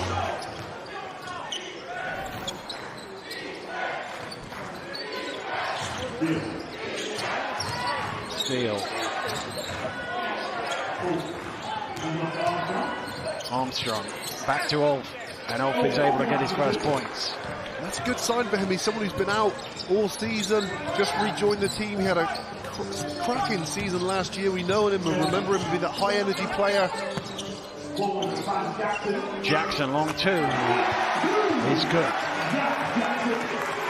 These guys will just kill you in so many different ways. Zach Jackson now pops up, hits his 6th point of this evening.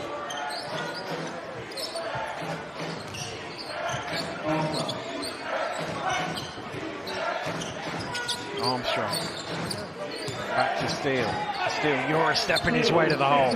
Beautiful move there by Josh Steele as he used the Euro step to maneuver his way around the defense. Scores for 2. Nice combination of power and finesse there, isn't it? Step through. Beautiful play. Nelson Henry backing down on. And I think Whelan got him in the end.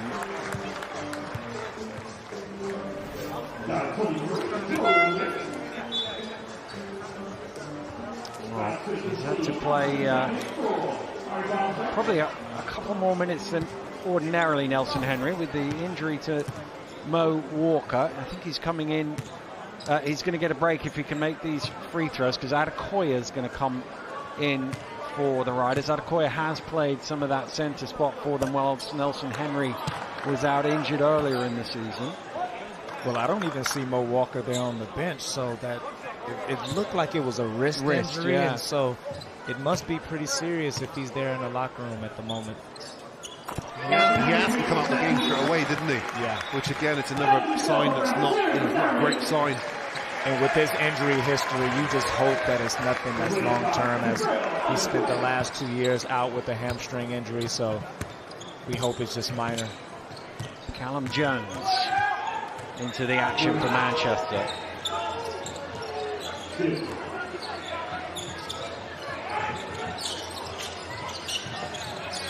Steele back to Jones. Anderson now. Shot clock under 5. Jones gets it to Ulf. Ulf is blocked by Jackson. McKenzie. Jackson sets up the 3. Didn't quite have enough legs on that one.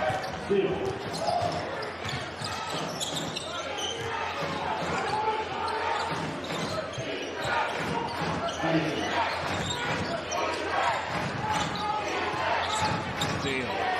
Pass is knocked away. McKenzie diving on the floor with Anderson, and eventually Manchester come back with it, but they've got to shoot. Did he get it off? It doesn't matter, it's out of bounds. Giants with the all-British lineup at the moment. Not many teams have got the caliber to do that, which is impressive, but they've got to find a way here to break through. Like you said, Drew, they've got to find something at the end of this quarter that gives them some sort of hope or belief. Well, Anderson might do that as he takes the ball and stuffs it home. Oh, it's a guy that could put you in fits on the other end of the floor. Nice play by Anderson. And that's how you're going to get it done with this lineup in particular. You're going to do it on this side, the defensive side of the ball, getting cheap points. Mackenzie's 3 rims out. Giants winning this period by 5, looking to try and eat into this Leicester lead.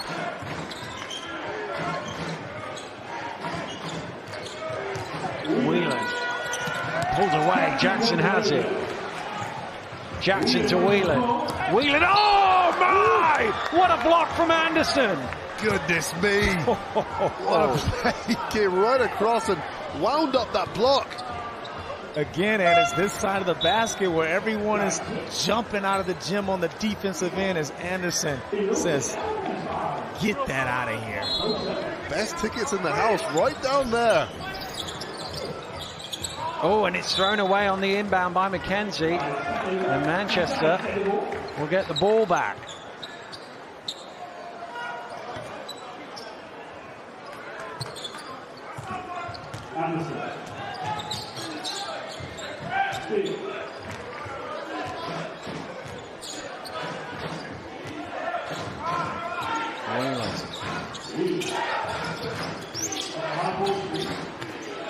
Shot clock again getting low on the Giants. Barbosa trying to force his way inside, misses everything. Ooh. I think that might have been, it didn't hit the ring. I think that could well have been a shot clock violation. And for me, this is where the Manchester Giants really miss McKnight. Well, Barbosa was out of time. He misses everything, but it didn't hit the ring, so the referees have now called it a shot clock violation because he hits the backboard but not the iron. But you see how untidy their offense looks when Armstrong isn't in the game. And to go back to my point, McKnight was that guy that could create his own offense, and so they desperately need him, or will miss him, and would need to replace him if they really have aspirations of finishing high on the championship ladder. Lobbing out to McKenzie. Trying to get his own rebound, but the ball hits the iron. So one weak spot for the Riders today. They've just 1 of 11 from three-point range. Perhaps not shot the three as well in the last few weeks as they did earlier in the season. And they're still winning games. Yeah, exactly. Yeah. One of the very few teams in the BBL that can win playing different styles of basketball. Here's Whelan trying to improve the three-point percentage, and he knocks it down. That's a guy who I've struggled with out there. 47% this year and 13.5 points a game. He has been that Mr. Consistent.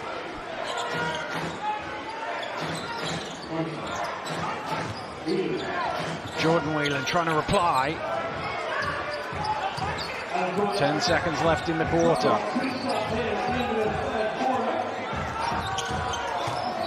McKenzie is going to take another three, and back-to-back threes to finish the third quarter. Well, just when it looked like the Manchester Giants were going to eat into that Leicester lead, boom, boom, from behind the arc for the Leicester Riders. They win the quarter 21-20, and they have stretched their lead. Going into the fourth, they are ahead 70-48. We will have the last 10 minutes when we return.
Welcome back to the Morningside Arena, just underway here in the fourth quarter. Leicester looking for the first score, but not finding it through Adekoya.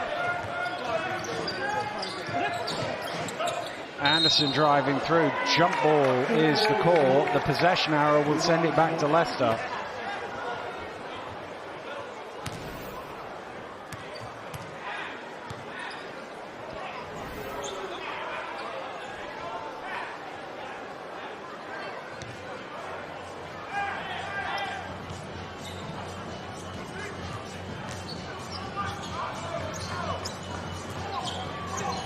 Here's McKenzie. Back to Adekoya, blocked by Nwagboso. Saunders steps into the three. Off the mark. Those are the ones that his rhythm is so smooth, they usually go in. And usually with lineups like this that Manchester has out at the moment, it's the coach sending a message to those other guys, in particular those starters. Saunders. That one does go in. Well, I mean, that's the guy you'd want to be him to look for his own shots as well. Stay aggressive and look, this game is, I think it's safe to say this game's done, but you know what happens next game, because Giants, they can see themselves as a pretty poor, you know, you look at the last 5-6 games, there's a lot of reds and a lot of Evans in that column, so they need to figure out a way here to start winning again, or they're going to keep dropping further and further down this league table. Well, they are in second, but they have played a lot of games since Armstrong knocks down a three. 16 with 8 minutes to go. I think Rose put this one in the books just a little ahead of schedule. You have little faith. I've watched the Leicester Riders a lot this year. Adekoya. Whelan. Jackson for three. Well, Leicester are falling in love with the three-point shot. Here's Armstrong getting hard to the hole, and Rob Paternoster is going to ask for a timeout. He certainly hasn't put this one in the books yet, as his team's lead is down to only 14, as Manchester have started the fourth quarter with the first 8 points of the period.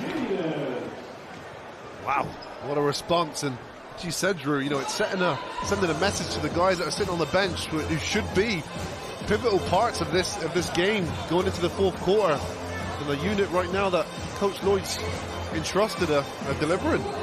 Well, you mentioned that, you know, you saw a lot of the Leicester Riders. When do you bring Gino Crandell back into this game? Well, Coach Paternoster clearly doesn't like what he sees, so can't. Doesn't look like he's bringing him in now, because he's obviously, we can see him there at the back of the huddle, and usually they sit the five on the bench, but again, I suppose what he would really like is this to go out to 25, and he can sit everybody down for Sunday. Well, this is the timeout's a message, isn't it? You know, yeah. Paternoster, this is your warning. If you can't fix up, if you can't adjust back to the original plan, then I'll bring my guys in who can. And Dan, you were talking about the triple-double watch earlier. I can assure you that Rob Paternoster doesn't care about a triple-double. That's true. We may, but he definitely doesn't. Shout over to him, Drew. Tell him what's going on. Did you just see the way he just swung his arm? No thanks. Here's McKenzie.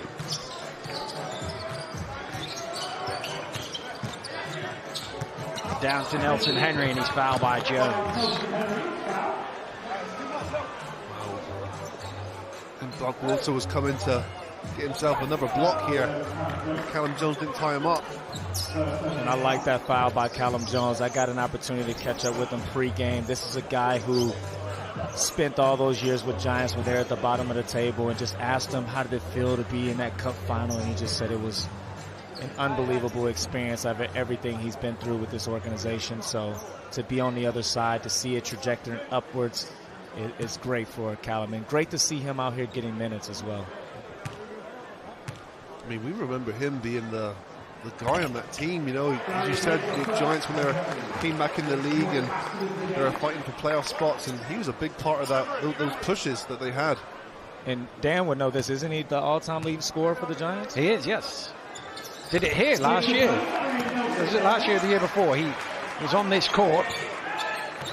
Rose should remember it as well, because he was commentating with me at the same time. That's the memory bank. I'm just here to provide the colour. Here's Armstrong. Trying to find a way past McKenzie. Easier said than done. Both are fighting hard for the offensive rebound. That pass took about 5 deflections. The last one was Armstrong. A caveat the Jones thing is nobody counted his dad's points for the old Giants from the 70s. That's a lot of points. Was it not computers around then? It was all in black and white, that was for sure, when Jeff was playing. Slightly different version of the Giants. Don't get started in that. At least 4 Manchester teams have been called Giants at some point. Is Nelson Henry with the hook. Wow. So difficult. It's an unblockable shot. The hook shot, the way he extends it so far out. Long reach, beautiful touch.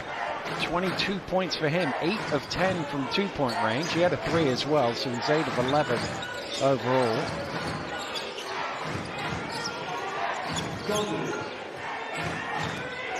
Saunders for 3. Ooh, halfway down.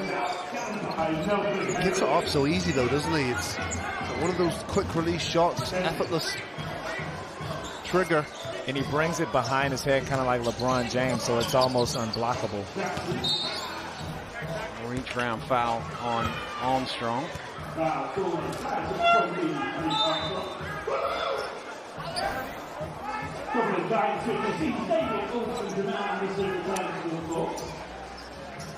And just talking about the Giants' form as of late, I think it was glossed over because of their Cup final run. But like you mentioned, this team is only won one game out of its last 5, with that one team being Surrey. Yeah. So I really think they got one import spot open. Do you pull that trigger and fill that spot? Well, it's clearly not working, is it? The results aren't coming, and they're able to propel themselves to a point where they're in a high league position. They get all the way to the BBL Cup final, but since then it has been a decline. It hasn't not been for the amount of games they've played. They've been a lot less favourable of a league position. So, and we've seen the offense dry up, and that was that 2-guard McKnight, the guy who can naturally score. Same play at either end there. There's a missed 3 with a guy going after his own rebound, and then a foul by somebody trying to get that loose ball. This time it goes in favour of McKenzie as Ulf is called for the foul.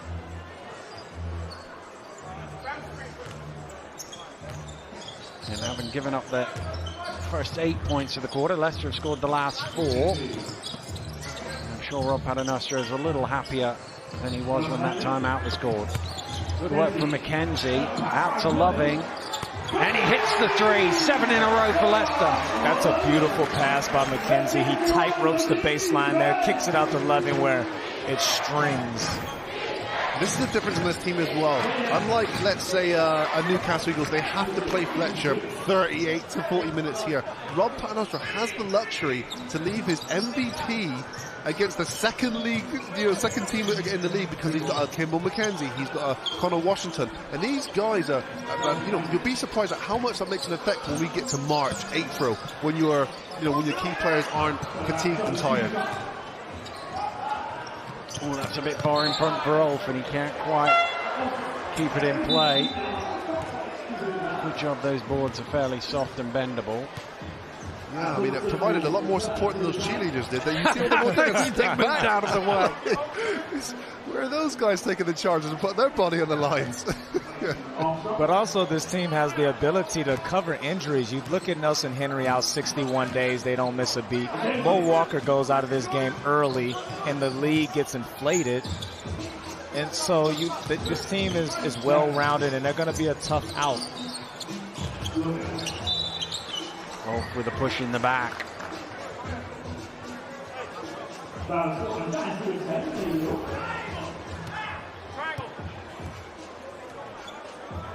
Second foul on Ulf.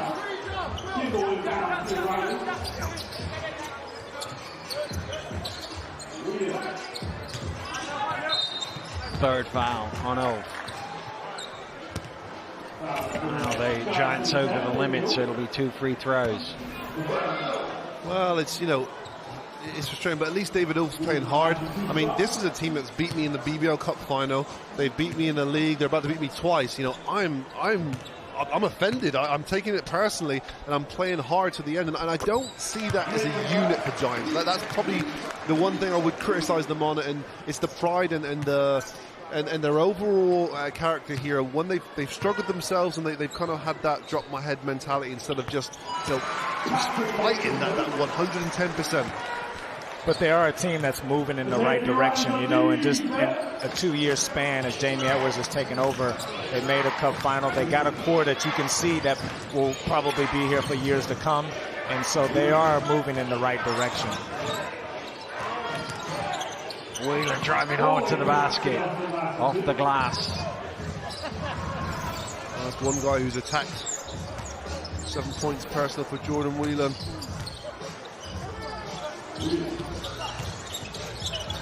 Lobbing for 3, off the mark.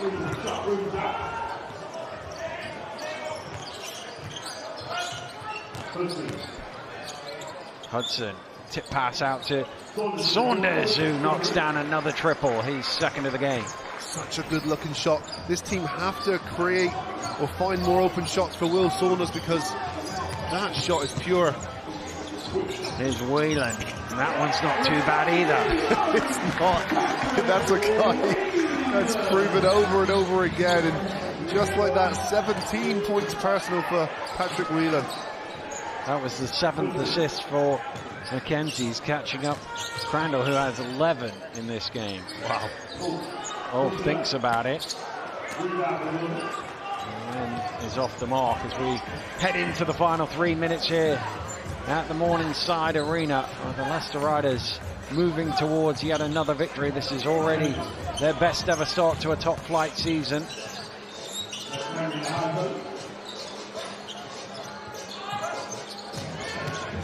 Whelan, that's a tough one, drifting away to his right.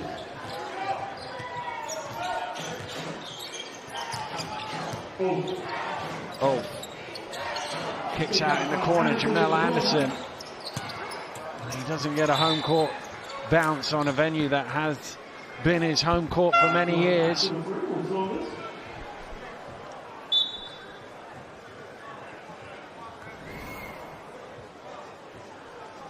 Will Saunders challenging for the ball, but getting a lot of Nelson Henry's arm there. Referee rightfully blows the whistle. Well, Nelson Henry, I think this will be his last action of the game. He's got 22 points and 6 rebounds so far. It'll be his last action if he makes the second free throw. 22 points in 25 minutes. Such a Nelson Henry thing to do. It is, yeah. Make that 23 for the captain, 7 of 10 from the free throw line, and he sits down. Adekoya replacing him. Great evening for Nelson Henry. The lead by example captain.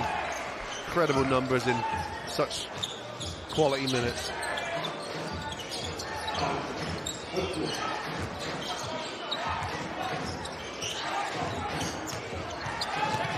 Hudson out to Partisan. It was short. 2 Riders going after it. Loving grabbing the rebound. It's a shame Artisan hasn't been able to establish himself in this game. I thought he started really well. Positive moves to the basket, and just for whatever reason he just didn't get those looks throughout the course of the game. Loving for 3. Rattles in. 14 points and 9 boards for him. It's a silent assassin, isn't it? 14 and 9. It's very impressive numbers.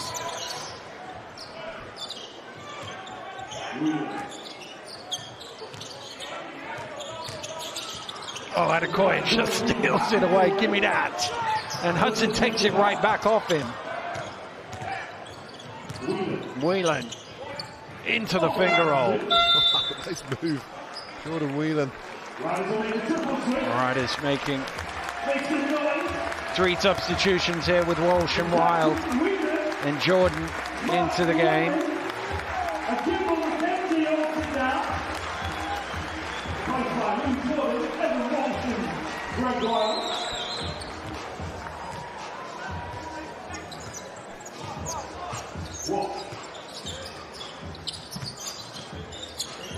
Wild sneaking back door. Oh, Manchester kid, of course. I'm sure he would have loved to score against the Giants. Oh, close the lane. He's got a second go at it, trying to use his strength, and eventually he is fouled by Walsh. Well, that's what Oath does bring to the table.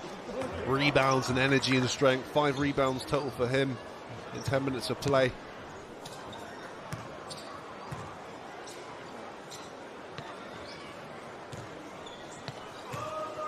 Well, very much like the cup final. This, Giants matching Leicester stride for stride in the first quarter. Getting blown out of the water in the second. Unable to make any real inroads in the third or fourth. This one, in fact, a little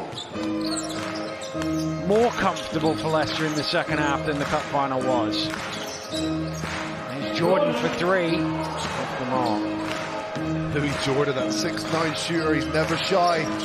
Put that up. Hudson driving in, takes the foul from Wild.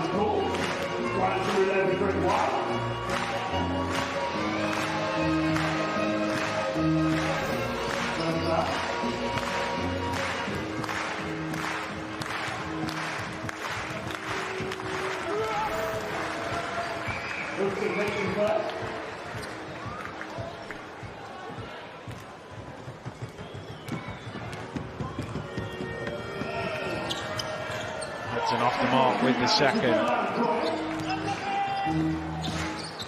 Boyer will bring it forward.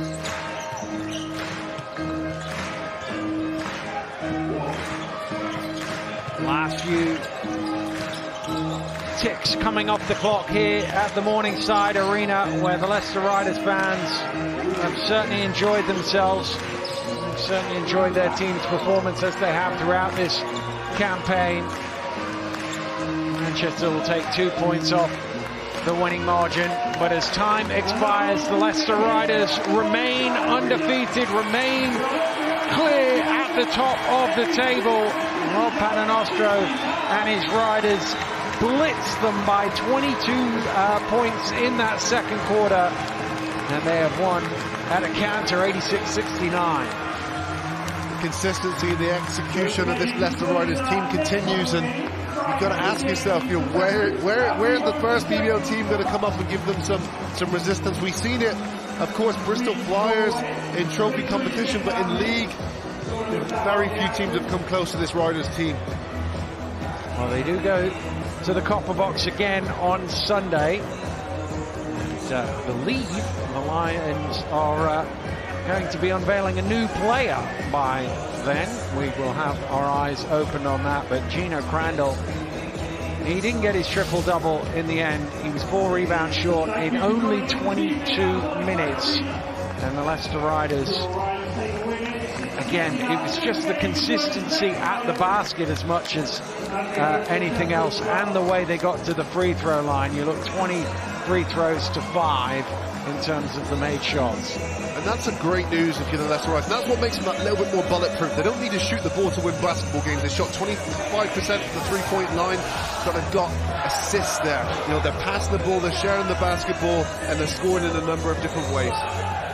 17 fast break points as well, points off turnovers, exactly what you would expect from the Leicester Riders. Let's get some reaction here. Gino Crandall is with Drew Lasker.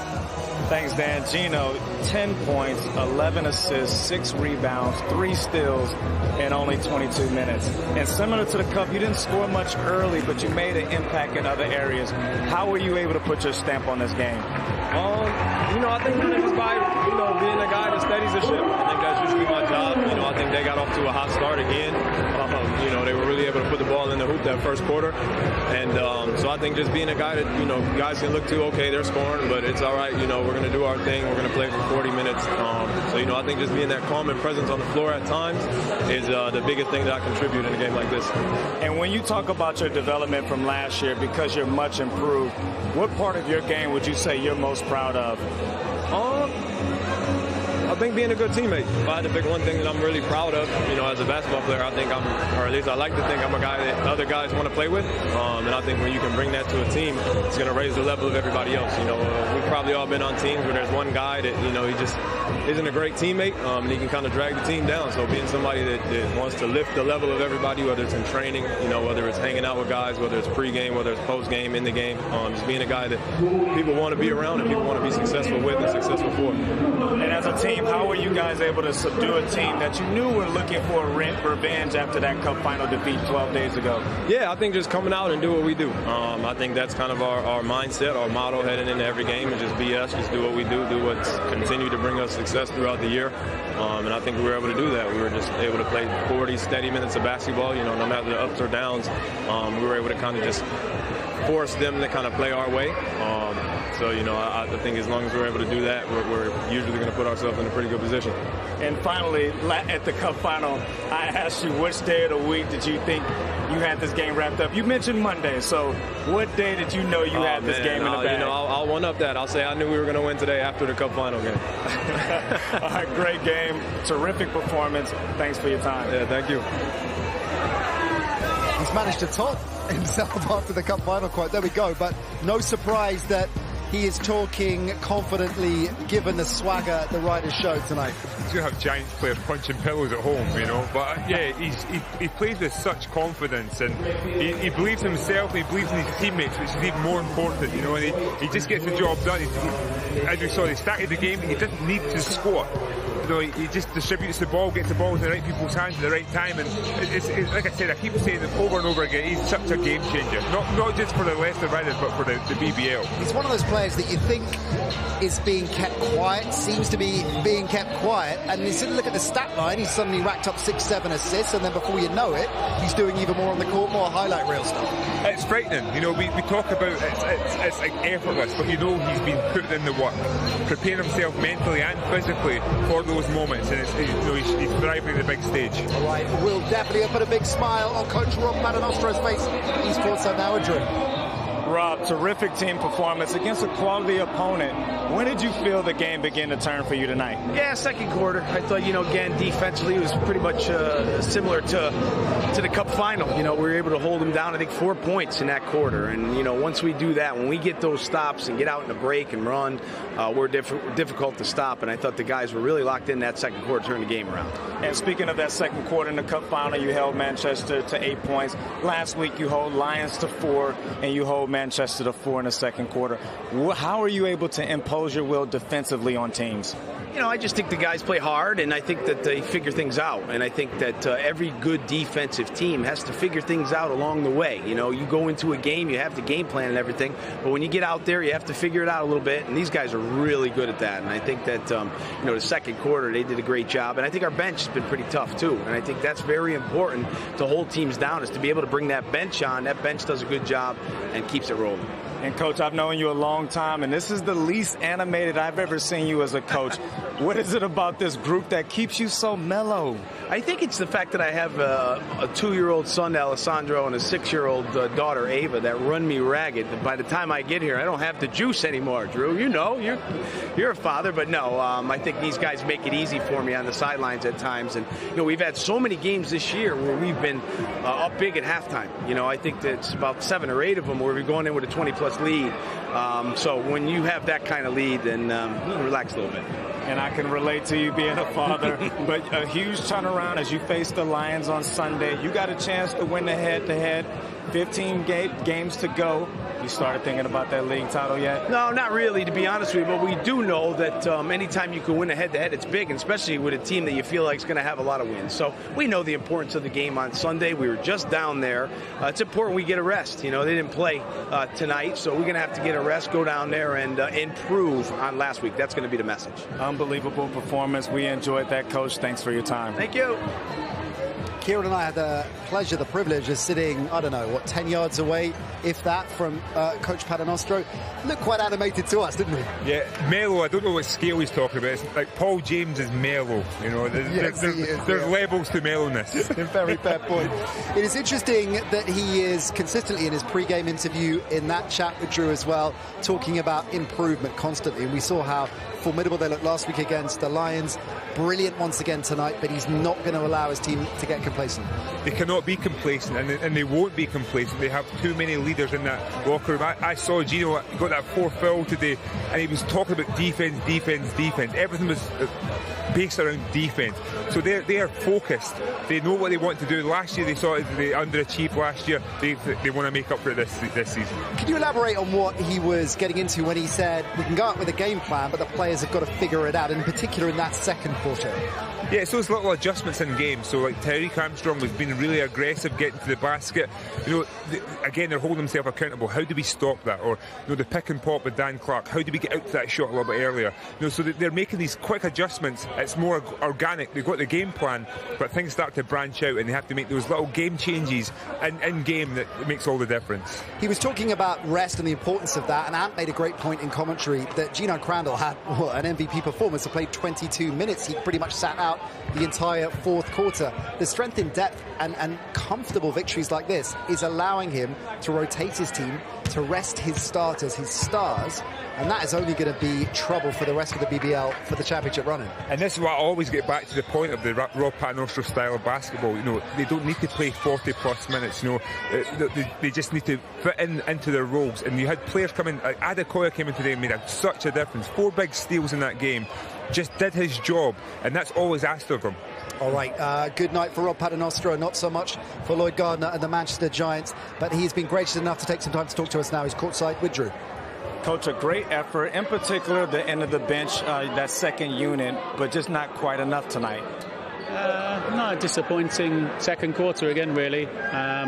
You know, let a lead go, probably didn't have the same fight that we had in the cup final when Leicester got that advantage, and obviously they're a good team. So when they get that head start and they're building a lead as they are, you're chasing, it becomes really difficult. Well, speaking of that second quarter, very similar to the cup final. You guys get off to a fast start. The game plan was clearly different, taking the ball out of Gino's hands. But why did it go wrong in the second quarter? We got to find a way to keep the scoreboard ticking over.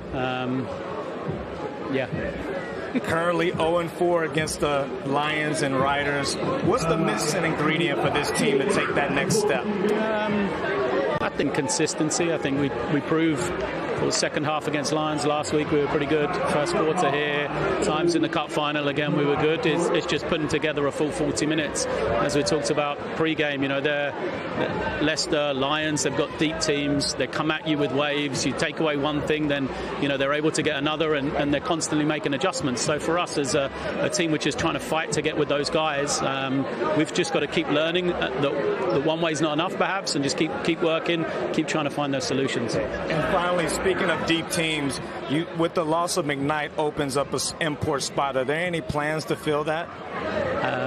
To be determined, I think. There you go. Thanks for your time, Coach. All right, thanks. Good to see a smile on his face. And there is something to be positive about. As Drew mentioned, it was something that Drew said could be one of the keys to the game. 27 bench points for the Giants tonight to 16, incidentally, for the Riders. So that's something that he will cite as a plus. It was a plus, and I was happy to see young Kingsley get into the game, playing hard. And that's the thing, when their bench players are coming into the game, they are playing hard. You know, they are playing hard. But I elaborate a little bit more on the defence. There's little things that they need to work on. So, for example, a Leicester Riders team is what you aim to be. You know, they're not fouling.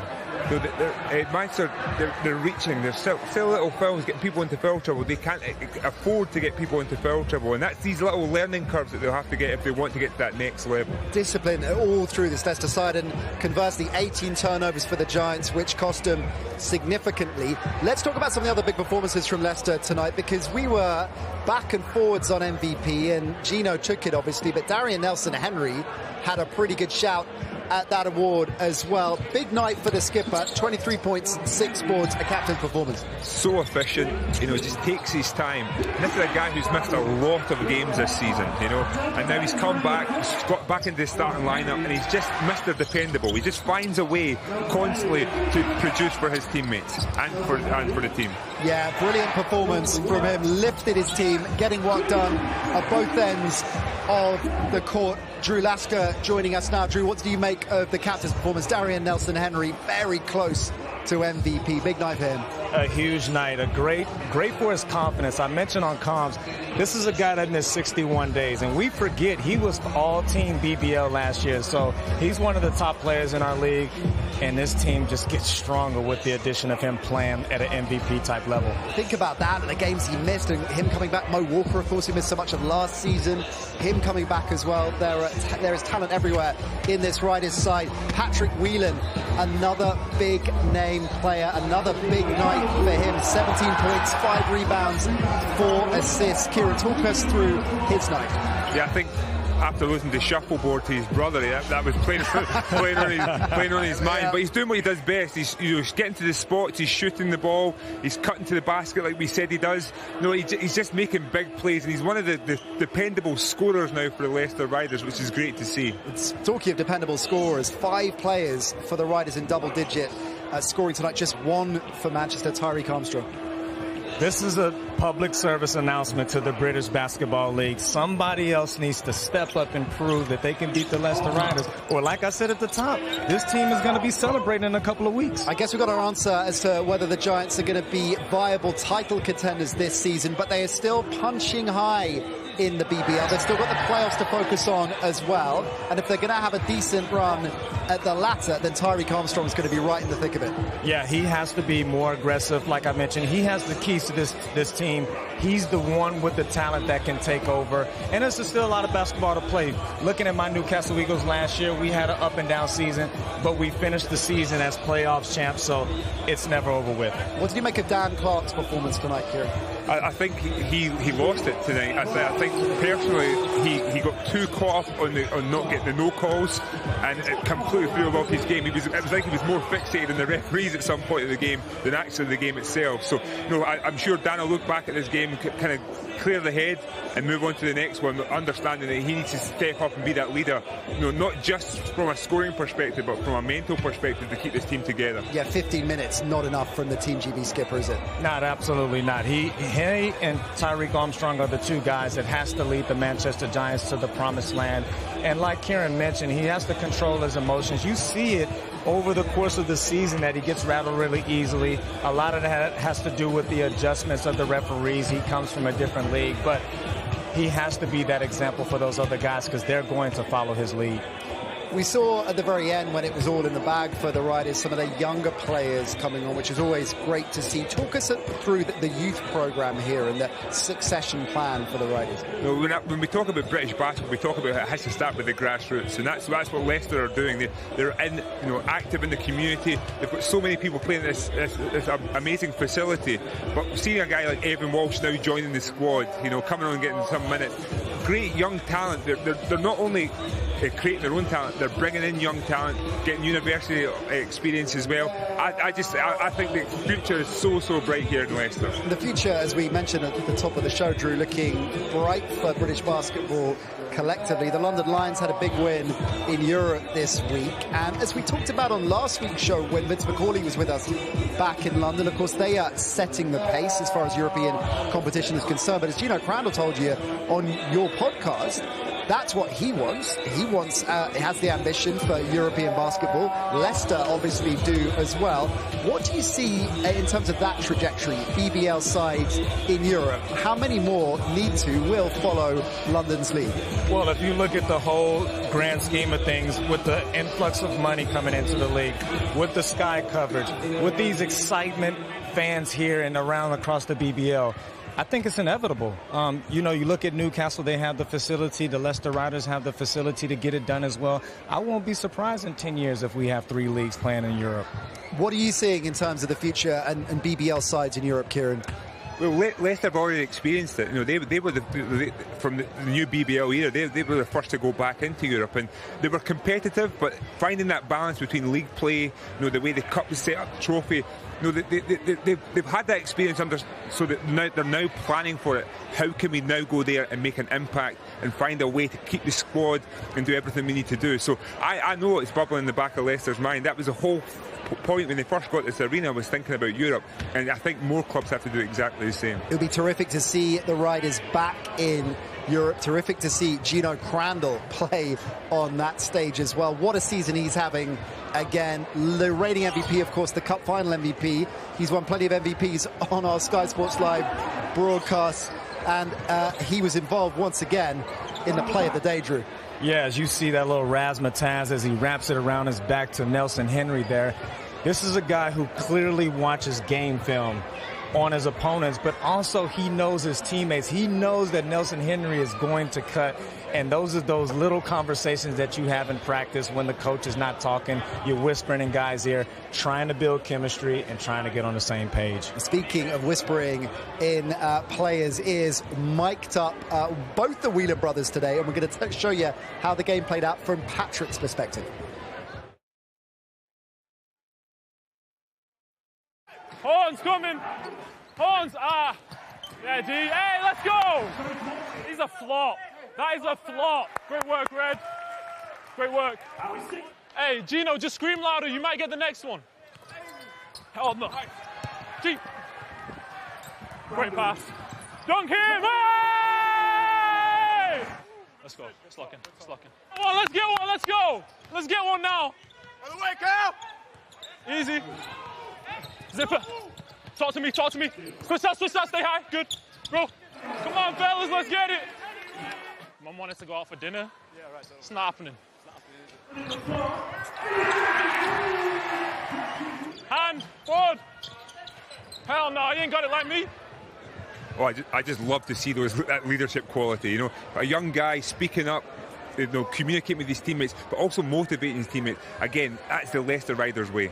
Yeah, it was brilliant to see him. We were privileged to be up close and personal seeing that, and indeed seeing a vintage Leicester Riders performance. But what are the rest of the BBL who will be watching on with concern the way the Riders dominated proceedings? Well, mixed bag for my two co-hosts, because the Newcastle Eagles, Drew Lasker, absolutely slammed Surrey. Look at that, 114.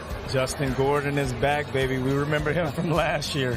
Indeed, yeah, that's a big return. Of course, Justin Gordon back as an Eagle. The Sharks taking down the Glasgow Rocks. That's a push, I guess, for the Sky BBL coverage. Happy for Mike Tuck, not so much for you, Big Matt. I mean, going to Sheffield has always been like the Achilles heel of the Glasgow Rocks. That and Newcastle Eagles, I know, Drew. We know what. A win for Plymouth as well in tonight's game. Sunday's match between Leicester and London taking on even more significance as well. We talked about it.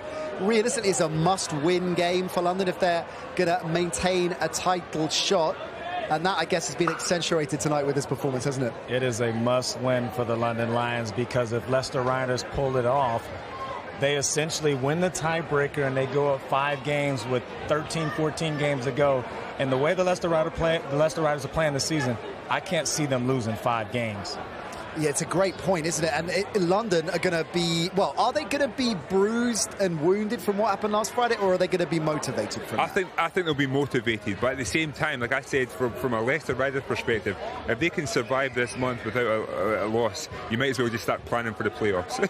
You know, and what I'm saying is, from those little games, you're learning. You know, you're scouting, you're breaking down. But like I said, London need to win this if they have a chance. But if Leicester Riders can escape this month without a loss, it's a wrap. You know? Outside of the title, quick answers from both of you. Teams, and we talked about Cheshire at the top, on a bit of a tear at the moment. Teams that you think could do some serious damage in the playoffs. I think you mentioned Cheshire is on the up and up with the addition of Larry Austin Jr. You know, if Manchester fills in that spot, which Coach Gardner was a little bit hush-hush about, I think they have the team that could also push forward as well. Now with Justin Gordon, Newcastle Eagles, it's wide open. Kieran? It's just wide open, but I'm liking Bristol as well. I think they're floating around. I'd like to see what they could do in the playoffs. Only team that have beaten Leicester this year, anyway, if my maths is correct. There we go then. Lots of basketball coming your way right here on Sky Sports.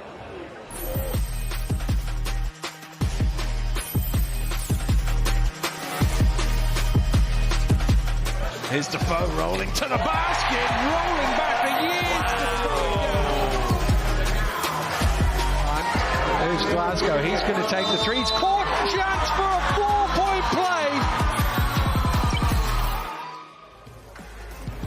Mike Tuck muscling his way into the promo there as well. He's everywhere on our coverage. Next Friday, slightly later on air time, 7:30. The build-up starts for an 8 o'clock tip. Newcastle against Glasgow. These two going head-to-head.